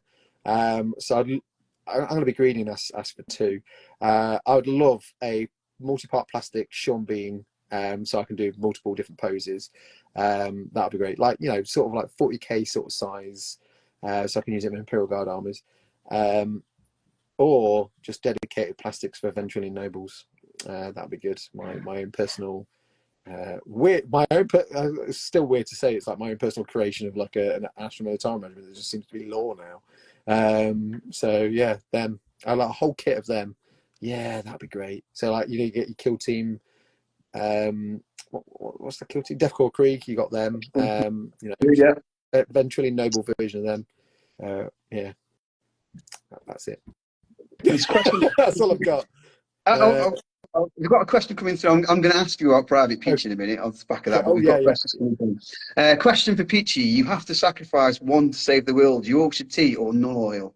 Oh, null oil. Oh, straight out the window, null oil. That's fine. I can just use dark tone instead or something else. I got you on a technicality there, Andy. Not getting rid of Yorkshire tea. Are you mental? And I've got Mika Bentobi. When am I coming on the show for no reason? I don't know if that's directed at you or directed at me. Directed at you, not me. Well, it might be me. I don't know. I mean, I don't have a show yet. I just do my painting guides. But I know Micah. He's good. As far as coming on to my show, just DM me. I'll take anybody. Oh no. No. I can't dig myself out of that hole now, can I? No. I agree. Well, I mean by that is just like having people to talk to. Same. Yeah. I like a good chin waggle. It's good. So yeah, Private Peach. I saw Private Peach when you were on Games Night. It's still one of my favourite episodes of Games Night when you were playing with Sharpe. I just think Private Peach, you should bring that out as a miniature because I think that'd sell. Well, it was kindly sculpted by Paul Hicks because he came on to the painter phase because he reached out a while back and said, "Oh, you know." Because I've been talking about not futsal miniatures, but I was talking about Baron's War, and I always wanted to get into it. And he sent me a load of futsal stuff, and I was like, well, you know what? would you be interested in coming on the channel? Because you've been around the business for such a long time, mate, sculpting quite a lot of historical miniatures. So we got him on, and as I guess a gift, he's got Rifleman and just sculpted it in my head, which was amazing because it's like, it's 28 mil, but it looks like me. And yeah, so I don't know if, I think that was all green stuffed from like a metal figure, and he had, because I'm looking back now, I was like, yes, he actually green stuffed it on to the actual model, so there was no sort of cast of it. But I can always look at asking Paul to do another version, and I can just turn it into a miniature. Also, I've got a friend who's a sculptor. I've been looking at like doing some further down the line potential figures, which are going to be Private Peachy as a Venturing Noble, Private Peachy as a Rifleman, Private Peachy is something else, I don't know. But yeah, it's definitely like a fun little thing. And if I do like my little patron thank you Peach cons and stuff like that, it would be a free giveaway to the folks when they come down and stuff. But yes, I do need to get like a figure, or even just a head of me. That would be quite good fun for converting. I did get my head scanned by Ross from Warhammer. So if he ever sends the STLs over to me, I can scale them for different sizes and stuff. But yeah, yes. So you've got Andrew as well. Can we get a video painted a mini with full plate armor, not just the gauntlets like a GW YouTube video? So I once moved some models on the table with my gauntlets whilst wearing my armor, but I do want to do a video. So probably like next month or the month after, I want to do a War of the Roses guide, or just painting knights, because I would need to cater it to all sorts of demographics. So I want to paint knights on an armor. So that'll be the video. It'll be about painting armor. I'm going to be wearing armor. I'll probably paint a household in the same household I am or was with the War of the Roses Federation, which is the Beaufort company. So I'll do a War of the Roses figure in that scheme. I'll probably do like a Stormcast. I'll probably do like something else that's probably a Frostgrave. I hear so much about Frostgrave, and I've got a couple of models, so I'll paint some of those up as well. Just do something like with armor and knights, that'll be fun. And yes, wearing armor whilst painting things in armor sounds great. I'm in it. That does actually get me onto a question that you've sort of now answered. Will we ever get a video? This is from, I don't know who it's from actually, I forgot to put the name down. Will we ever get a video where you're kitted out in all that lovely armour you have in the background, which I can just basically see there yes, as well? Yeah. So you've sort of just answered that question. So yeah, there is a demand for you painting an armour. I don't know if that's a fetish or not, but there's definitely a demand for it. I mean, I'm totally up for doing it, and some people aren't fans of sponsored videos, and it's a good way of getting extra revenue for a small channel like myself. And people reach out to do sponsored, and we got one when I was at the Painting Face. We ended up having 3 raid videos, I think. But one of them was I actually really like raid. I do rate it as a game just for like chilling out and waiting. If I'm waiting for things to export or upload, I just check on my heroes and stuff. But it's great because it's got a great index, which you can look at all the characters that have been made. And I think it's great for colour schemes and converting. So I'm always looking at that for ideas and stuff. But there was one of their promotions, or like a new sort of wave of characters called Mythic Characters. And they wanted the sponsors, or the people that were being sponsored, to try and showcase that somehow in the video, because there'll be a character on the screen, and then you click a button, and it turns from, like, let's say it looks like a dwarf warrior, and you click it, turns to something that looks like a dwarf fire slayer with more flames coming off it and stuff like that. It's like mythical characters. And we did a video where I'm just stood there doing the old sort of like weird rock pose that you get with those shoot 'em up kind of like character things. And yeah, like some of the other screen furniture like stars, level up, what type of characters. I think because you get common and uncommon characters, and rare and super rare, and this and the other. We just went very common or super common or something like that as my character, and I'm just in my leathers with my helmet. And then we did the sort of like weird swirly whirly that you get in the game, and then I'm just there in my full plate armor, and I just found that was great fun, just doing stuff like that, like a little bit of fun. But yeah, people hate sponsored content, so maybe I won't end up doing that for raid again. I don't know. I think the sponsored content, my personal opinion on it, I mean, is if it's something that you actually do, it's something you actually enjoy doing, then I don't think there's anything wrong with it. If you're just in it for, I think you can tell when someone's doing a promotion for something they actually enjoy, and when someone's doing a promotion because someone's offered them 10 grand. There's a passion in one, there's no passion in the other. I wish they would offer me 10 grand. That would be amazing.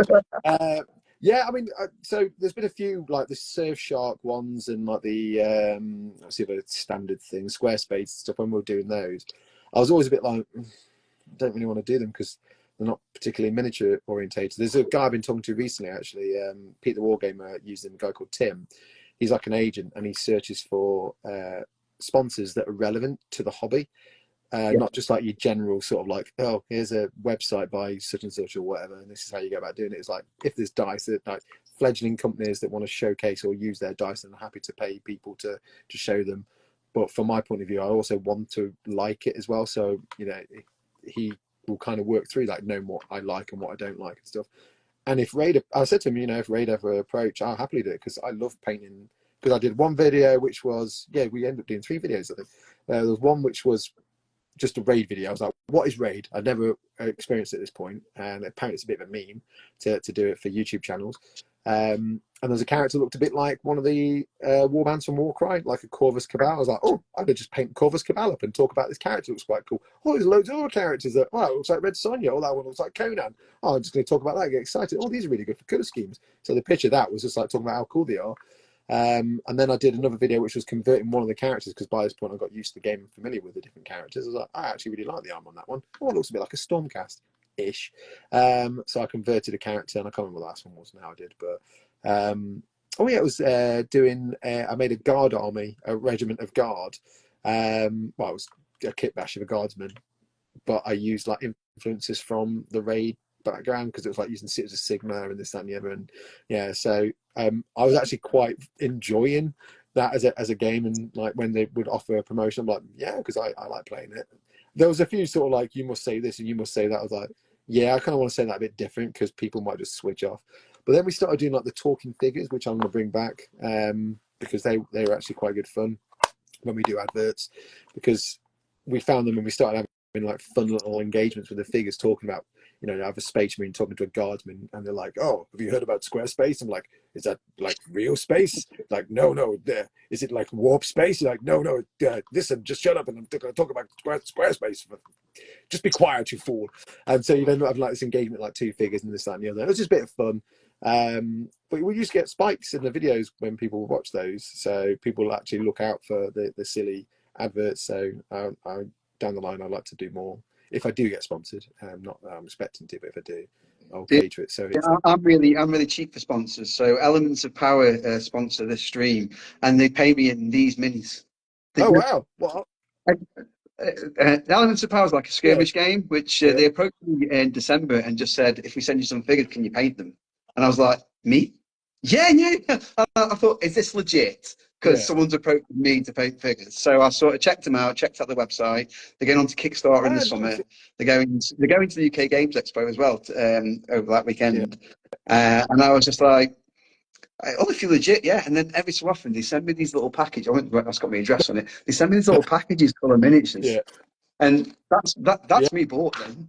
yeah. That's cool.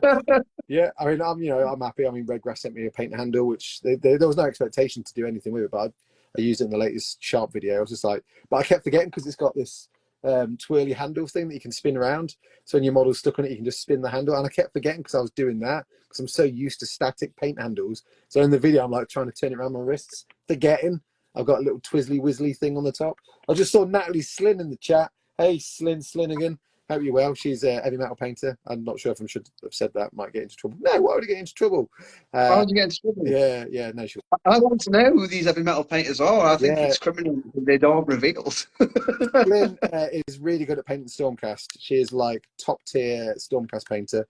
And it was because of Slynn that I started using Auric Armor Gold thinned down over Retributor Armor to add a little bit of punch to my golds. Thank you, Slynn, for teaching me that. But yeah, she's been army painter with me back in the day, and then she went off and ascended to the higher echelons of heavy metal painters. But yeah, she's great. Thank you for saying hi. So painting handles as well. Those turning. I've always thought. Now you can answer this question. Now I know you've got one. Do you ever like knock it round with your brush? Because that's always my No, worry. weirdly, it's not like super loosey goosey. It does require a little bit of like just twizzling, so it won't like just spin on its own or anything like that. And like if I stick a model in, so you can kind of appreciate like me just hitting it with something. Oh my god, I've just got nothing but Bad Batch figures. I need to get on and paint these because they're great. Did a Wrecker for a. Yeah, I saw your record. I commented on your record. Yeah, So I like, love record. if I'm doing that, it's not spinning, so I have to put a little bit of pressure to No, two. right, okay. So it's not like super. I've just hit it a couple of times. It's not spinning like that. What I do like is you can pop it off, and then you can just put other attachments on. So if you've got like several figures on like these little blue sort of stands, and you just like when I was doing like the Sharpe video, I'd like Harper, Hagman, Harris, and Sharpe on like the little blue bits, and just swap between and just slot them onto the thing. Just really, it was just they said, "Oh, would you like to try one?" I'm so used to the Citadel. I prefer the older Citadel paint handles. I'm not so keen on the newer Citadel ones. I think they're just too slight, and I keep dropping them.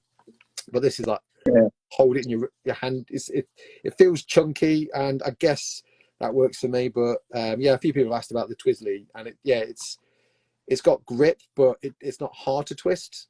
But it doesn't just like twist on its own. There's no chance of accidentally knocking it and just like goes woo, spins around or anything like that. So Yeah, 'cause I'm a very heavy dry brusher, and I did actually message Matt at Elements of Power and just went, yeah, you know that miniature I was painting, because I've got him here. So I was painting this, and he's got really tiny legs, oh yeah, and I snapped him off the base, dry brushed him twice. wow. Yeah, well, I mean, I can see that because I've got some 3D printed models and I've done some vigorous dry brushing. But I think this could cope with a vigorous dry brush without spinning. I think it'd be fine. And on Dork and Wings has just said, if you're on a budget, spice grinders like pepper grinders spin around. Ooh, yeah, that's a nice idea. Yeah. That is a very good idea, but I don't own any spice grinders or pepper grinders because I'm not posh. Bosh. I just like stick the pepper in the little. I love Do it. that. To have a pepper grinder, you can only be posh these days. I love it. For someone from the north, pepper grinders, Ew. spice grinders, posh. Question: based on Sug's VR video, do you think it could become a good way to pick a paint scheme up for a miniature? Yeah, I mean, I'd like to see more stuff like that. I mean, I remember when Dawn of War had its like army painter function, which was great, but it was very limited. I mean, when we were at the Painting Phase, we did like Moonbreaker, the game was, and that had like a function where you could paint figures, but they were their own range of figures, so you could not quite do it. But there is that. I've seen so many people, they have like an intercessor, and I'm not sure if it's like an app or something like that, and you just see like these cool 3D rendered paint schemes that people have done. I foresee down the line people just scanning in stuff and then just like, it ends up being an app. But yeah, VR to do it. I mean, there's so many different things out there you can use. I actually used to like for like modern day warfare kind of stuff, or not quite modern day warfare, but sci-fi troopers. I just use XCOM and then just like fill in all the because you get so many different choices of like textures and camos and this, that, and the other. I always used to do that to like try out colours next to each other, going, nope, that will never work. But like camo with a white gun casing, nah, it's just too much. Maybe make it a bit creamy. Oh, that looks all right. Put a camo pan on it. Oh, I like that. So yeah, I always used to find like things like XCOM great for stuff. But yeah, I mean, I really enjoyed Sug's video, and she did a great job painting it as well. It's like literally doing its eyes and like all the highlights on its head. I was well impressed. Yeah, but no, I don't know. It's hard to say. I'd like to see something that you don't need an expensive kit to do. Most people have like a smartphone nowadays, at least. So some kind of app where you could just like literally just drop in like colors that you want and it renders it, so it gives it a bit of a 3D effect. So, a good tool. Sorry, I was trying to think in my head a minute ago what it is. Hero Forge. Hero Forge is really good because you can kind of make your own character for Hero Forge, but then you have the paint option as well, and that's really good for trying out color schemes, see what works. Then you can like test lighting and give it like a glowing blade, and then have like a blue light coming from one side to help you with your OSL and this, that, and the other. So Hero Forge is good for that. I think Dawn of War wasn't Dawn of War the first game to do that. I'm sure Dawn of War you could. Yeah, it was. At least I remember. I mean, there might have been more before that, but that's the only one I really remember having that kind of function. But yeah.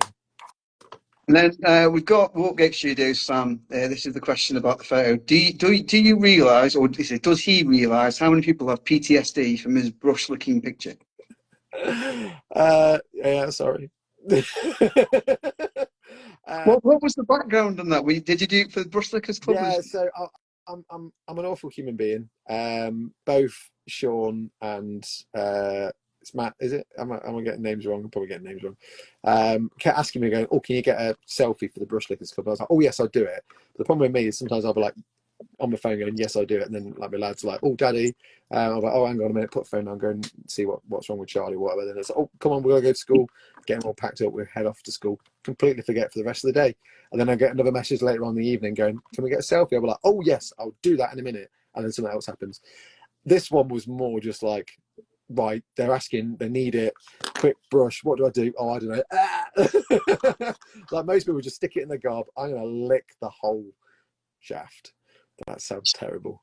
But Mrs. Peach likes it, so that's all that matters. That could get cut for that could get cut for a show. That could Peachy like lick the shaft. I'm gonna go Words. viral. Oh no, what have I done? I said words. To be fair, I haven't got the technical know-how to do it. So. Yeah.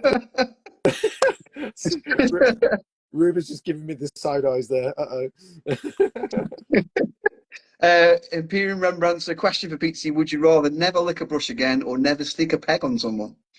Oh, tricky. I, you see, I think the brush licking is a habit and it's hard to kick. So the pegging is not quite a habit. That's, again, sounds odd out of context. Pegging is not quite a habit yet. So yeah, I could probably cease on the old pegging of people. But people who do get pegged by you love it because I got a message when I announced you were coming on. Dante Paints Gareth messaged me and he went, "I've been pegged by Peachy," and he was really proud of it. And it took me a second because I did remember the pegging thing. He phrased it, "I've been pegged by Peachy," and I was like, "No, no, no." I mean, when he used to go, "Oh, right, okay, yeah, Yeah, I yeah, remember now."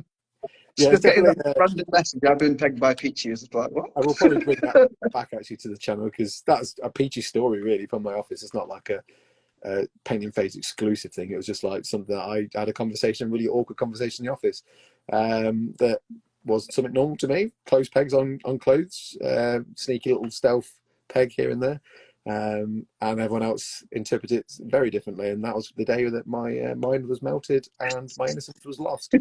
Yeah, he did say that you didn't know what pegging was Yeah, until someone explained it to you. yeah. There's a lot of technology. I'm just like, what?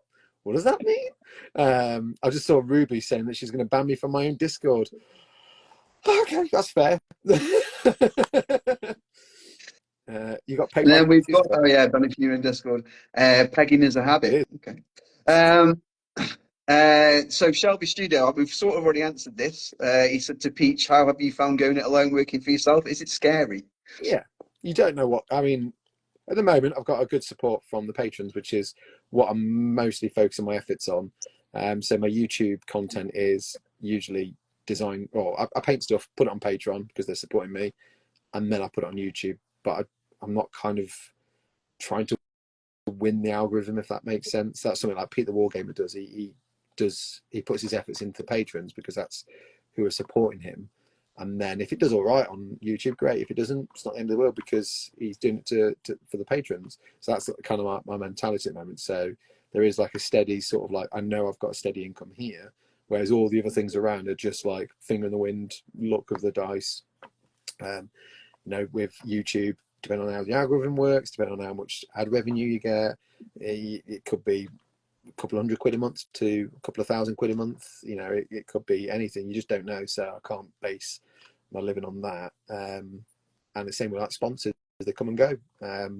So I definitely have like plans for backups and stuff like commission painting could be one of them if things start to go a bit lower. But I will put all my efforts into patrons because they're the people that are paying to support me. And if they want something, I will make it. So every now and again, I'll put a post up going. I mean, I've done one for shorts, like ideas for shorts, like little top tips.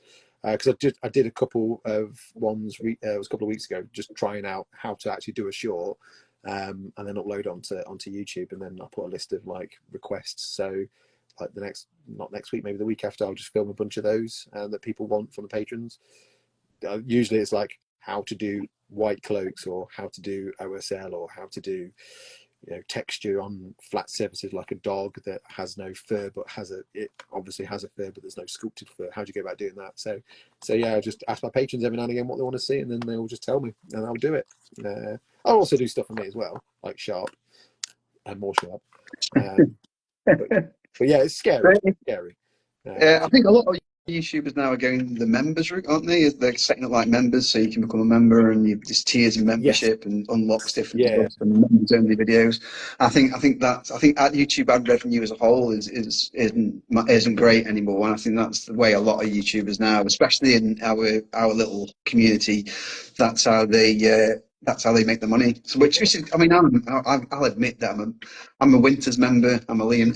Yeah. No, it's good. I just noticed Broadsword Wargaming just joined. I assume it's Ollie and not Kira.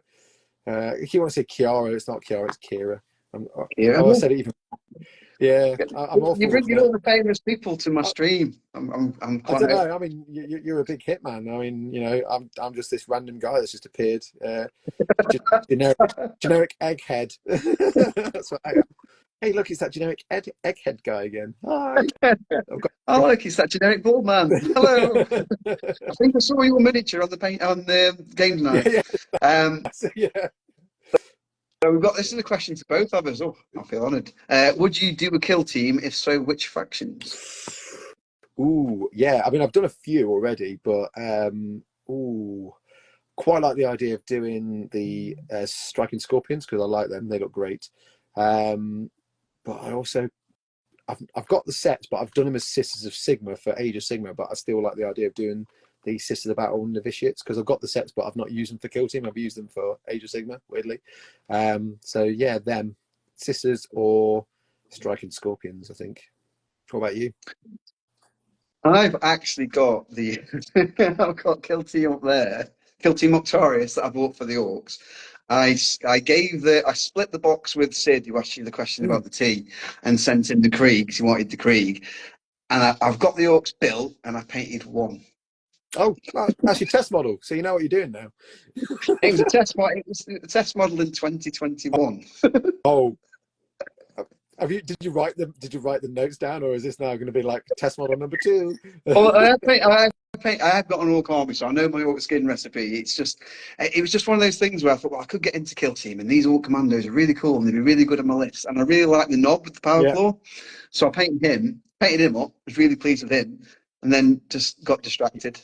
I am very much a hobby butterfly. I get distracted. Yeah. And I've got like boxes up there that are still sitting on sprues. I bought Horus Heresy Age of Darkness box. I painted 10 Marines and a Dreadnought for it. And the rest is all up there. Yeah. I sort of go, oh, new shiny toys. I'll go over there now. I mean, some more new shiny toys. I've done that. I mean, I'm terrible for that. I've got like probably more than one of every Necromunda box set and Warcry box set, and I've got models half built, and I've got a Cabinet of Shame, which is like stuff I mostly use it now for like one-to-one tuitions and stuff, but it's like still like a whole Dark Oath Savager warband. I've got a Dark Oath Savager warband for Warcry, but the kit's so good that you can make multiples out of it, and I've got the spares, but I just never got around to finish them. But I know when next time I play a game with them, I'll get inspired and do a couple more figures and stuff. But yeah, I'm bad like that. It's just part of the hobby, isn't it? You just get excited. Yeah, I bought the World Eaters army a year ago, and I've just finally got around to starting to paint it properly.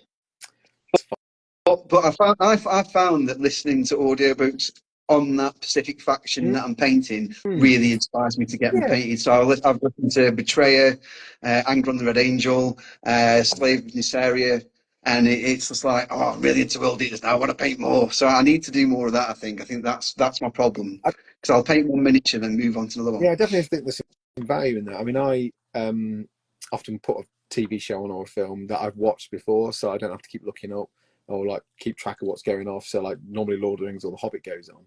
But I was when I was doing the dwarf video, because I was like painting the dwarf and doing my tests for it and getting all the information, I just found like listening to like ambient music of Erebor was just really nice in the background whilst I'm doing it. I was just like, oh, I feel like painting some more dwarfs because this is really dwarfy music, or at least that's how I identify it as dwarfy music, because Howard Shaw told me that's what the music in the background for dwarfs is. So yeah, it's definitely like having something that inspires. And I listened when I was doing the Space Wolf Army for workshop. I listened to a lot of Conan music, it just because it felt right. But so yeah, there was a White Scar I was doing, and I was like, ooh, the Who. I'm just going to listen to Mongolian throat metal for a bit and paint some White Scars because that feels right. Yeah. So yeah, there's always having something that kind of feels right to the faction you're doing does work. I think keeps you inspired And I've for sure. got a couple of questions that have been sent through on the special question button on Instagram, which I didn't know was a thing till today. Um, Casey Penshammer, my old compatriot from the Exhibition, says, "Why are you both so bald?"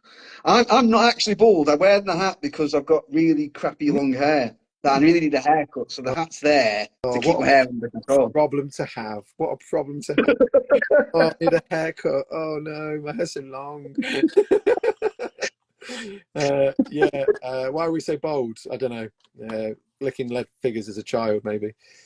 I think that might be it. See, the thing is, my dad and my brother are both bald, and my dad went bald when he was like 19. Mm. So I don't know why I've got Oh, hair. Uh, good gene. genetically, I Yeah, shouldn't. somewhere. Genetically, I should be bald, but I should be very, very bald. I'm not, and I don't know why. But I have got like quite a lot of my friends are all either thin or bald, and if I come in and take my hat off and push my hair up, they're all like, See, I used to get told like, oh, it's because you wear hats. Because my dad was in the police force and the army, used to wear lots of hats, and that was like, oh yeah, that's why I'm bald. And it seemed to be the thing for a time. I don't know if that was just like nonsense or what, but I believe that. Like, if you wear too many hats, you go bald.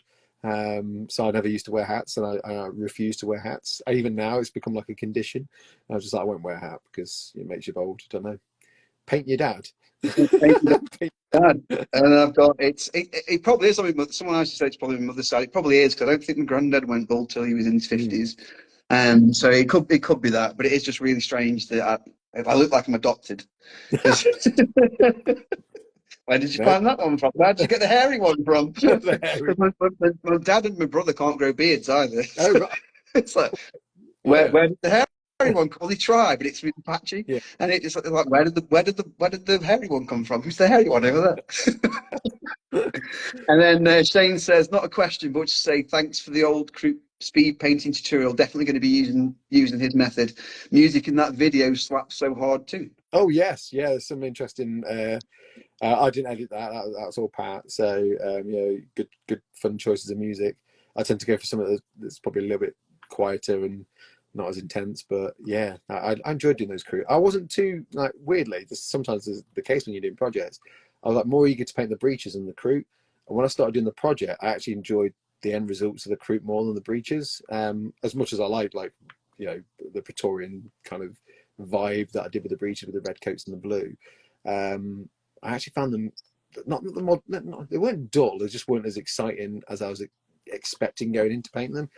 And I was expecting the crute to be dull because I've painted loads of the old plastic crute from the past, which were a nightmare to build and clean up, and they were just very like, ugh, there's crute again. I like painting the Tau Fire was the crute, not these old figures again. But the new Kill Team set was just amazing. I had so much fun painting that set. There was just so much variety. It was great. So I think I enjoyed the crute weirdly more than I did the breaches, which surprised me because I expected it to be the way around. Ash, the Lord of Chaos, has just joined. Me and Ash have got a grudge match going on. We're going to play 40k at Warhammer World in June. My world is versus Black Legion. He seems to think that he's going to beat me. I don't think that's Oh, possible. But just just just fine. So there's been quite a lot of banter. We're trying to get the dark. Here you go, Peachy shouted your name. We're trying to get Ryan Paint Party Scott and his Dark Angels involved. So we're trying to bait him, telling him he's Chaos, and he should come over to Chaos. Then I think Dante Paints and his Blood Angels wants to get involved. So it could end up being a massive fight in Warhammer yeah. World.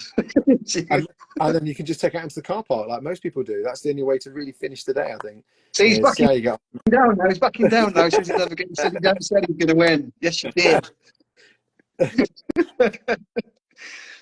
Just one more question. Really. I'm just appreciate that you're giving up your time and you're at home and you could be like painting or making videos or something. So I'll ask one more question, which I wanted to ask. Historical wargaming or fantasy wargaming, which is your favourite? Oh, that is a tough one. Oh wow. Oh, I don't think I can answer that. Not it's like picking like between my wife and my child. That one. One's cute and one's noisy. Which Oh. It's just in the rooms. I'm not going to say who's it. You see, I think I've always been a fan of sword and sorcery, Conan and like Red Sonja, and all that kind of stuff, and like the old D&D art from like my childhood. Like there's Keith Parkinson, and Clyde Coldwell, and Brom and stuff like that. I think weirdly, as much as I love historicals, fantasy pips it a little bit because historicals are.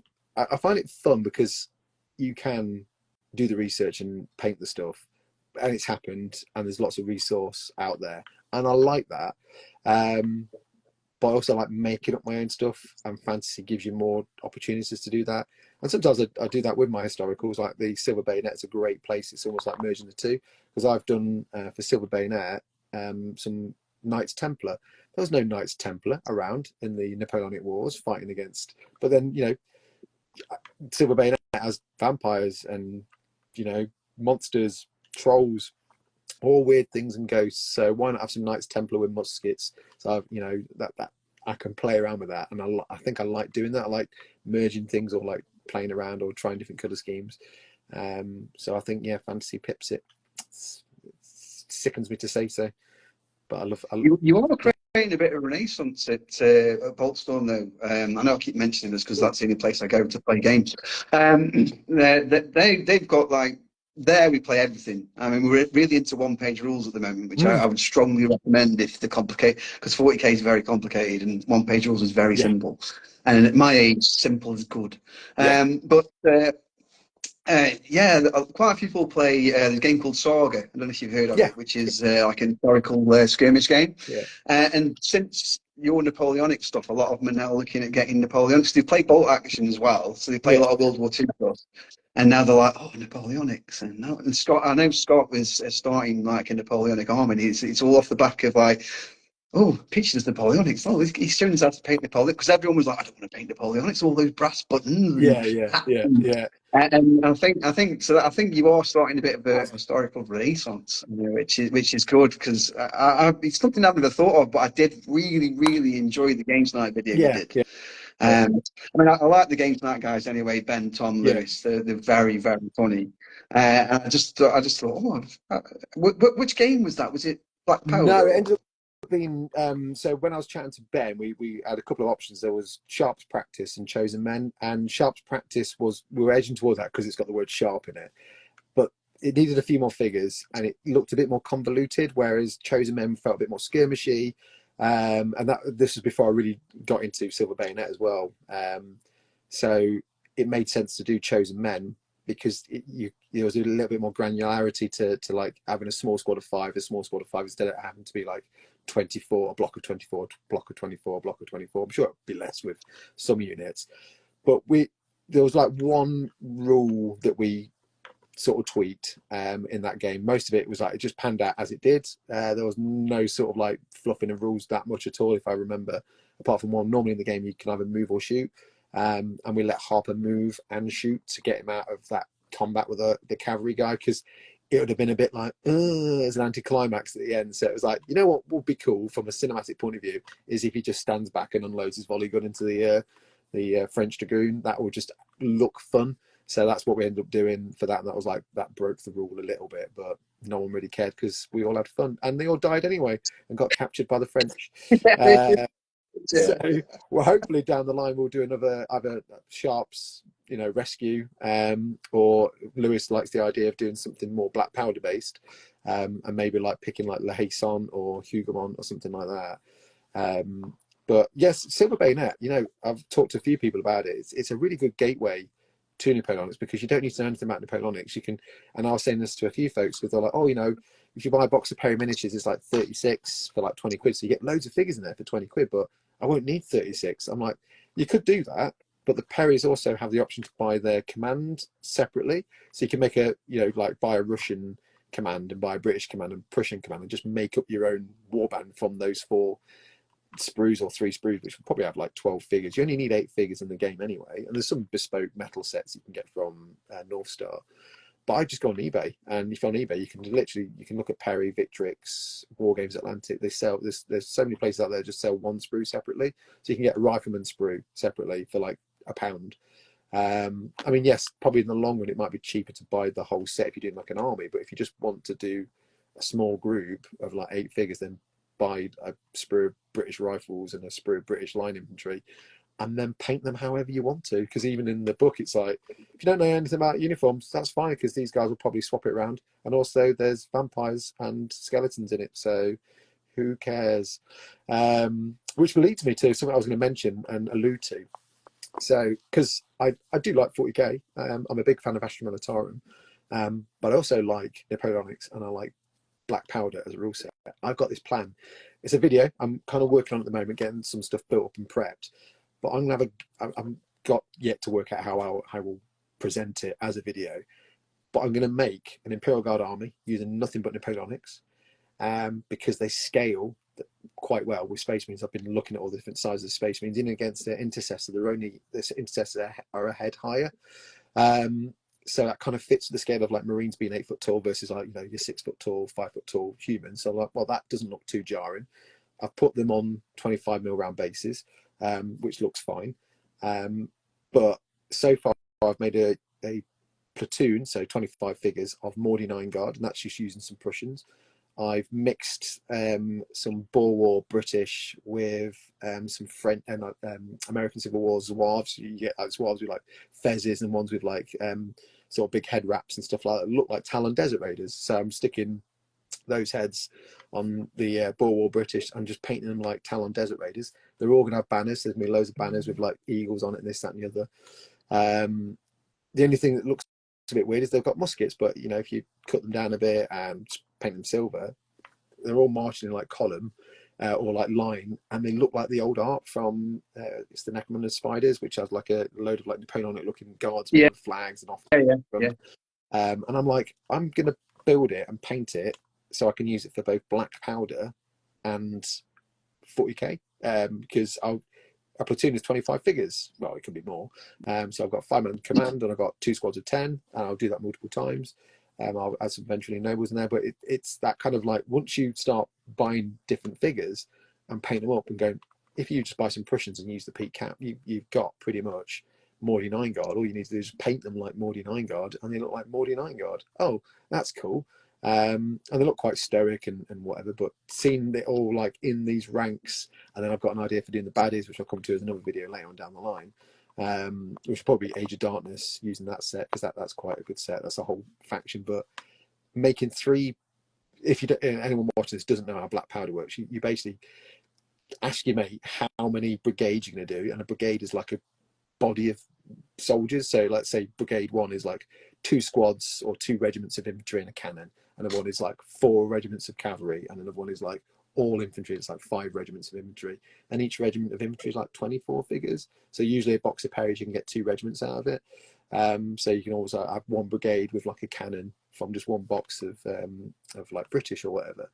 So I'm using that mentality to like do a brigade of Talons, a brigade of Mordians, a brigade of eventually nobles, because really Guard looks great when it's like a mishmash of different regiments, especially when you read the books and all the war zones. It's not just like, oh, it's all Cadians on this battle. It's like, no, it's Cadians and some Catachans and some Mordians and this, that, and the other. So yeah, I'm literally going through that process of like just seeing what's cost effective. And so far I've worked out I can get 200 models for 60 quid, or I could buy the big box set for 140, where I get 25 models and 2 tanks. I mean, granted, they look cooler. The different type of sculpting, a bit more of a scaled up version, this, that, and the other. But from my point of view, and sticking the Cadian heads fit and scale really well, weirdly, with the Napoleonics, because I on stream ages ago, I put one of the Cadian heads on a Prussian reservist, and it scaled really well. And I was like, there's something in this. Maybe I should do a guard army just using Napoleonics and historical figures. Because I could get like World War II heads as well, in like World War II arms, or like more modern day stuff to try and like tie it in a bit more. But I'm just keeping it to Napoleonics, and then people might go, I've got some spare models here. Maybe I should like use those spare models to do some Silver Bayonet, or have a go at doing like Chosen Men, or this, that, and the other. These are quite nice uniforms. Oh, there's a book about it. Oh, there's like, you get like the colour sheets inside the box sets as well. Just a bit of fun, and I'll see how it works. It might flop as a video, but It's definitely sounds something I'd watch. War Games Atlantic as well do quite a lot of not nice arms proxies that are very, very cheap. Well, very cheap. I think Yes, it's yeah, 20 buttons for 30 models or 40 models or that's it. something. Yeah, And they've got like World War One French, French Foreign Legion type got people as well. yeah, They've got the Vietnam guys who basically yeah, catch yeah. hands. So I'd imagine they'd scale quite well depending on what period you were doing. Yeah, I think they're slightly larger than the like Napoleonics, but not by much. So when they're together, because I was looking at those, because you got like the grognards, which look like French, and Yeah. they fit in World War One, World War Two to a certain point, Franco-Prussian War, but also they look like Deathcore Krieg or Vostroyans, because you get all the gas mask versions and make them look a little bit more sci-fi. And I was like, "Ooh, that's cool. I might try some of those as well." So yeah, there's loads of planning and trying to keep the cost low. Like if I got a box of them and a box of them and just smash them together, I can make this regiment of guard, make up my own regiment of guard and give it a cool name. And then I've got some Prussians or Germans from the Franco-Prussian War, which look really cool. I'm going to turn into Ventrilian nobles because they look like Ventrilian nobles. And I was like, all I'm doing is just painting them different.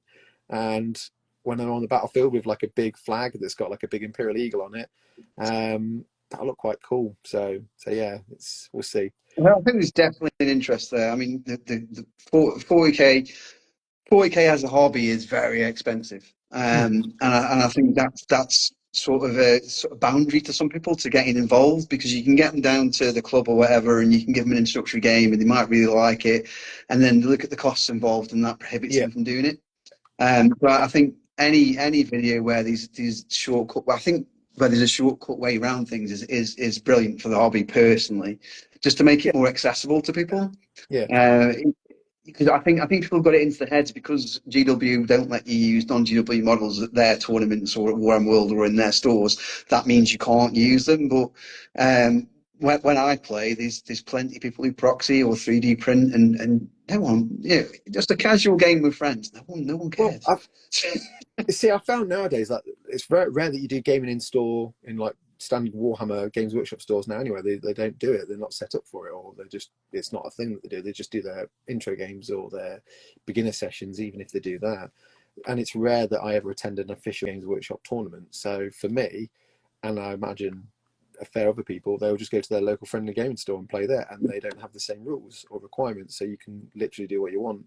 And I'm angling at that. And like I said, like a box of Perry's, or like Victrix, you could get like 2-3 units of, oh no, not units, 2-3 platoons for half the price of what you'd pay for 10 men from a workshop.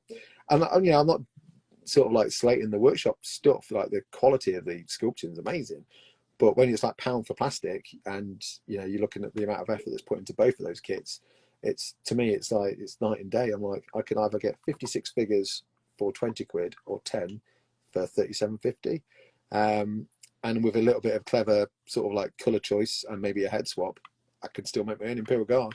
And they scale okay. I mean, I've not got any at hand, but I've had the Mycadians, which are the ones from the Cadian Stands box set, and my Mordians, which are the War Games Atlantic Prussian reservist guys, and they don't look that much different in scale next to each other. They're a bit chunkier than the Games Workshop ones are. The hands are a bit larger by a little bit.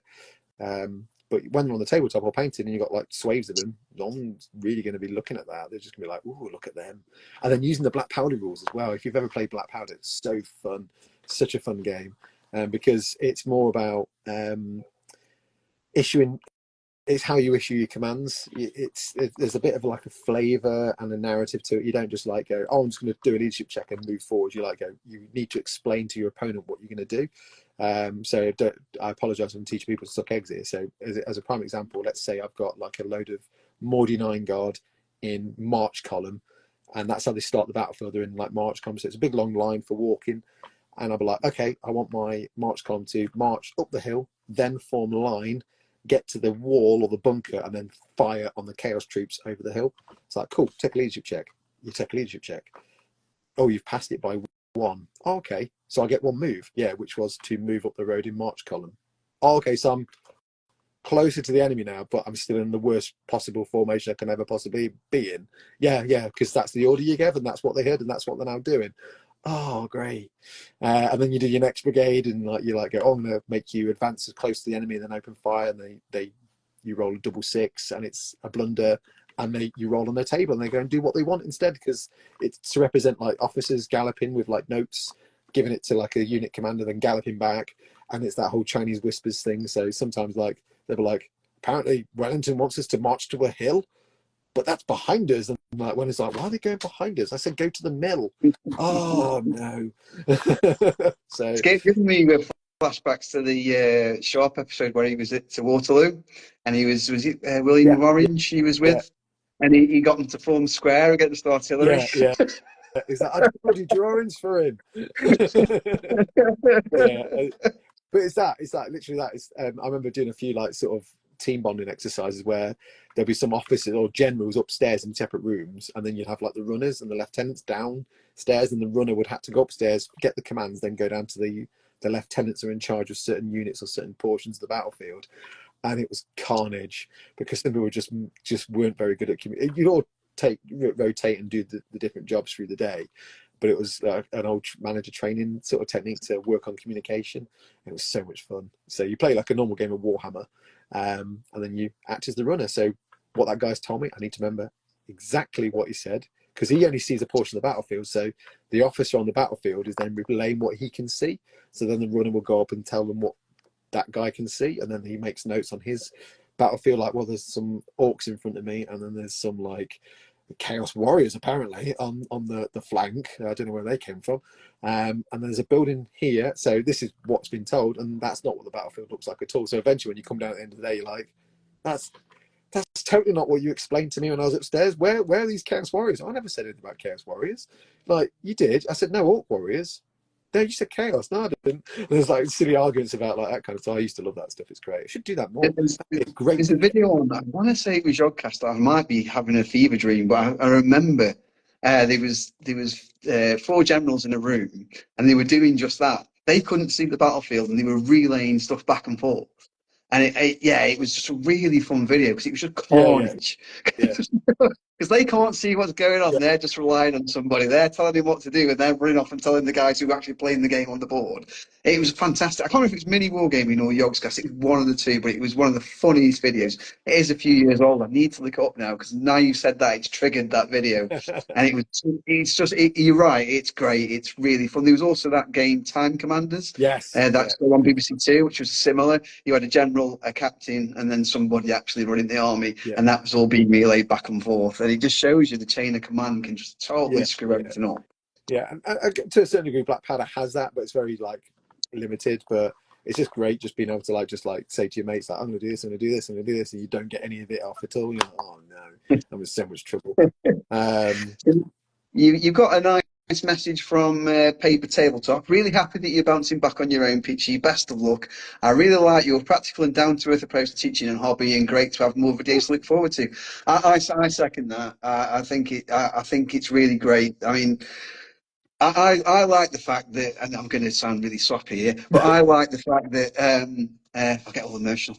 I like the fact that we had you on the Inquisition, and since then we've sort of kept in touch, and it's been nice because every so often you'll send me a message or like something that I've done, you are that person that I think that sort of deserves the success because you're relatable. I mean, we're similar ages anyway. We've had similar experiences, but you're relatable. The way you come over is knowledgeable, but at the same time, you're not condescending. Everything that you do is a practical effect to it. I mean, Shane's mentioned a couple of times that he's using your painting guides. I've used your painting guides. So it's really, I think it's really great. When you were going on your own, I was like, oh, I hope everything's okay. yeah, And then I saw your first video and your Space Marine video, and you did it in stages. So this is basic. yeah, Then you can do this. Then you can do that. And I'm like, no, it'll be fine. It was like watching a video of the old GW painting guides in the back of White Dwarf. yeah. So it had that nostalgia. And as I said, adding your personal stories into it, it makes you more relatable. And I think Liam Dempsey is correct when he says that you will be a superstar. Um, That's too so kind. I think you and Suggs, I think the two people that I can really relate to in Yeah. the hobby, and the fact that you're doing so on your own, I second what was just said. It's good. It's great to see, and I hope it does Yeah. continue. well, fingers crossed. I mean, it's like going to be my career path from now, and I always want to try and pass on as much useful information as I can to get people painting stuff, and that's really the main thing for doing this. Is I used to love teaching people in retail, like on the painting table, and then seeing them come back the next week and they've attempted it, and then they ask questions about the next thing they want to try, and it's great showing off your skills and just going, look how good I am at painting. That's nice to see, because then you can see, because there'll come a point where I can't teach after that. There's like the difference between like a primary school teacher and a university lecturer or whatever. So it's getting those fundamentals and those basics, and then I've passed all this information on to you, you've done these great things, go and watch Duncan's videos, or go and watch like Richard Gray's videos, because that will take you to the next level. I've got you up to a certain point, crack on, have fun. And some people might not want to do that. Some people might just want to carry on painting armies and have lots of stuff on the table, and that's what I aim my things at, like hacks and speed, and just trying to be as practical as I can, and always having the back of my mind like paint count, time, and cost. It's like not everyone can afford a £140 box set. Not everyone can afford 57 paints. Not everyone can afford the time in the evenings to have like more than an hour or two if they're lucky. So it's always those things at the back of my mind going, I've been there, I still am there to a certain degree, and always just not forgetting that. And because it's easy to get to forget when, and I'm going to be in that place where people will send me products like, here's this entire range of paints, cool, but when I do this video, I want to imagine I've spent money on this, even though technically you've sent it me. I'm not going to assume that no one else gets this. I mean, when I worked at Workshop, it was the same. I always had that thing where I would keep it to around about 30 paints if it was like a big figure like Angron or Bellicor. But if it was like something less than that, I'd keep it to about 10 or 12 paints, because that's like a paint set kind of size. And not everyone has access to that every shade of yellow or every shade of red. It's like, what's the bare bones red? Base coat red, I'll use that. What's the bare bones yellow? Avalanche Sunset, I'll use that. And if I need to highlight, I say, you could highlight with this, or you could highlight with this, or whatever. So yeah, it's always trying to remember that, and not forget. You are stuck in a bubble sometimes where it's like, oh, I'm an influencer and I get all this stuff. It's like, try not to do that if you can. Oh, my brother's joined. My brother's there. Tree Crafting. Can't even say his name properly. Hi, Mark. Hope you're well. Hello, Mark. He did some shorts for me. He made a couple of shorts for me and stuff like that, which is really good. So he's got like a special program, Opus, I think it's called, Opus. So I need to do more shorts on that, because it gets all the text. I was like, how do I get all the text over? And then my brother made a short and went, oh, cool.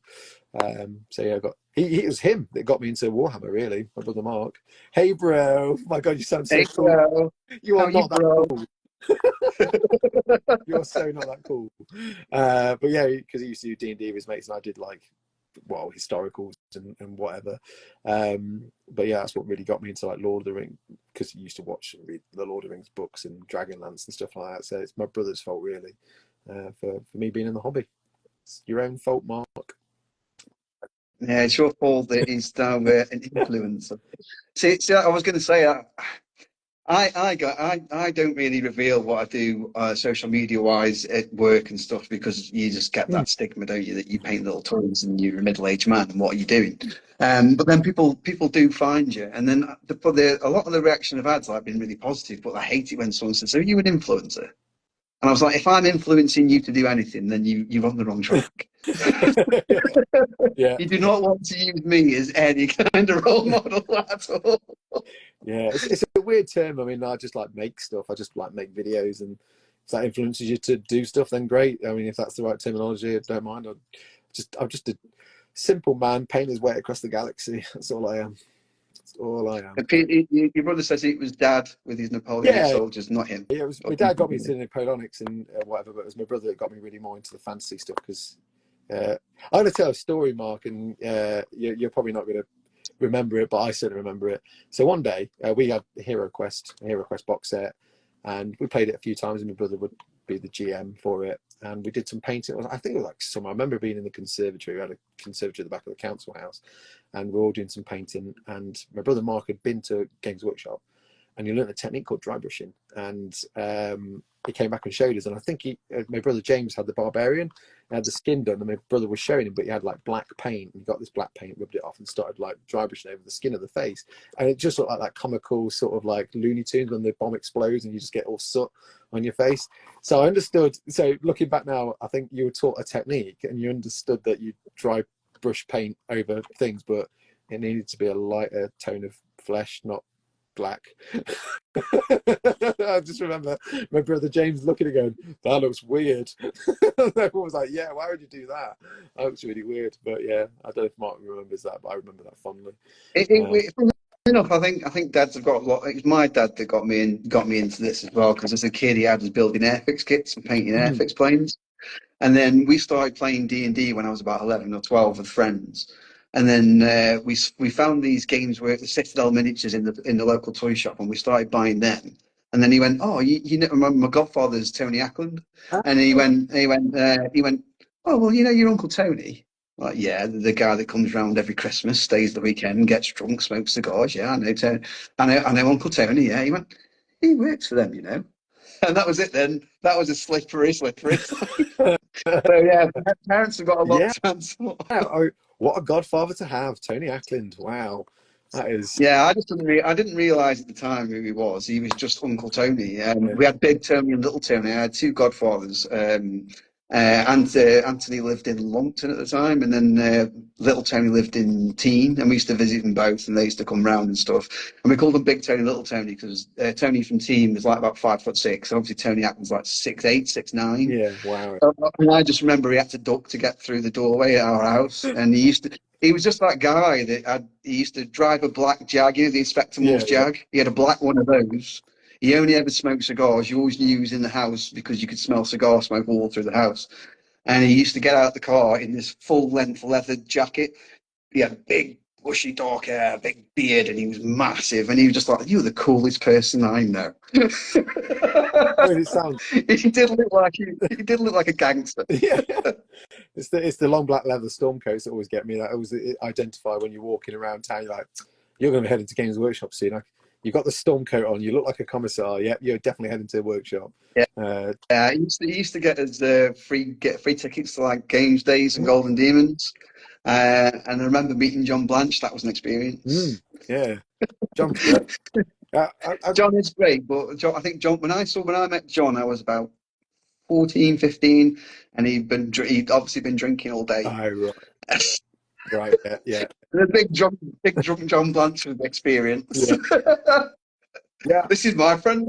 And most of the time was just at work, I suppose. Like probably, I don't think he'd hit the bar at any point, but no, it was always quite helpful. Actually, I always found his like insights really, really good. Yeah.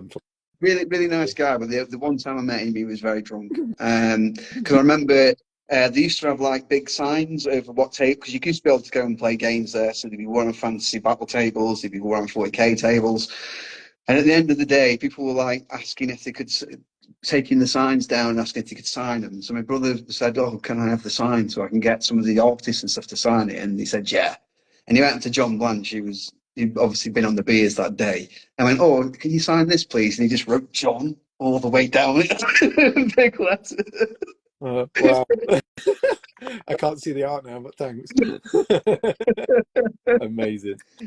Yeah, you had like the Perry twins signed this small, and Jervis Johnson signed this small, and you had John across the middle. Everyone else had to go around it, just John. And that was my experience meeting John Blanche, but I only hear good things about him. Yeah. I mean, the only engagements I've ever had have just been like talking about painting and art and stuff like that. So I've never socialized outside of that kind of environment, so don't know what he's like. Heard he's very what's the word, eccentric. That's the word I'm looking for, eccentric. So but I mean, it was John to me. So yeah, I'd like to catch up with him at some point because he's been quite ill at the moment. I think James March visited him in hospital last year. I think he came his foot off or something, so he hasn't been too great.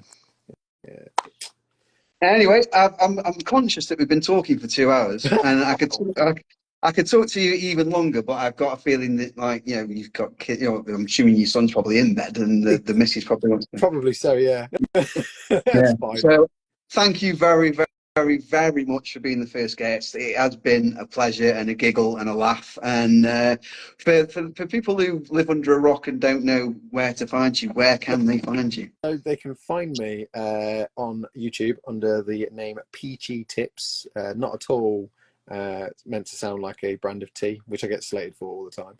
I also have Peachy Tips as my YouTube, not YouTube, Instagram and Twitter. I'm trying to remember all the social media, like Twitter, Instagram. So yeah, so you know, if you are on those platforms, it's Peachy Tips there as well. Although I think if you just type in Peachy, it'll probably appear. There's usually like some kind of bold, generic guy who looks like a Van Sar or something like that, some Necromunda art that someone did for me. But yeah, YouTube, Peachy Tips.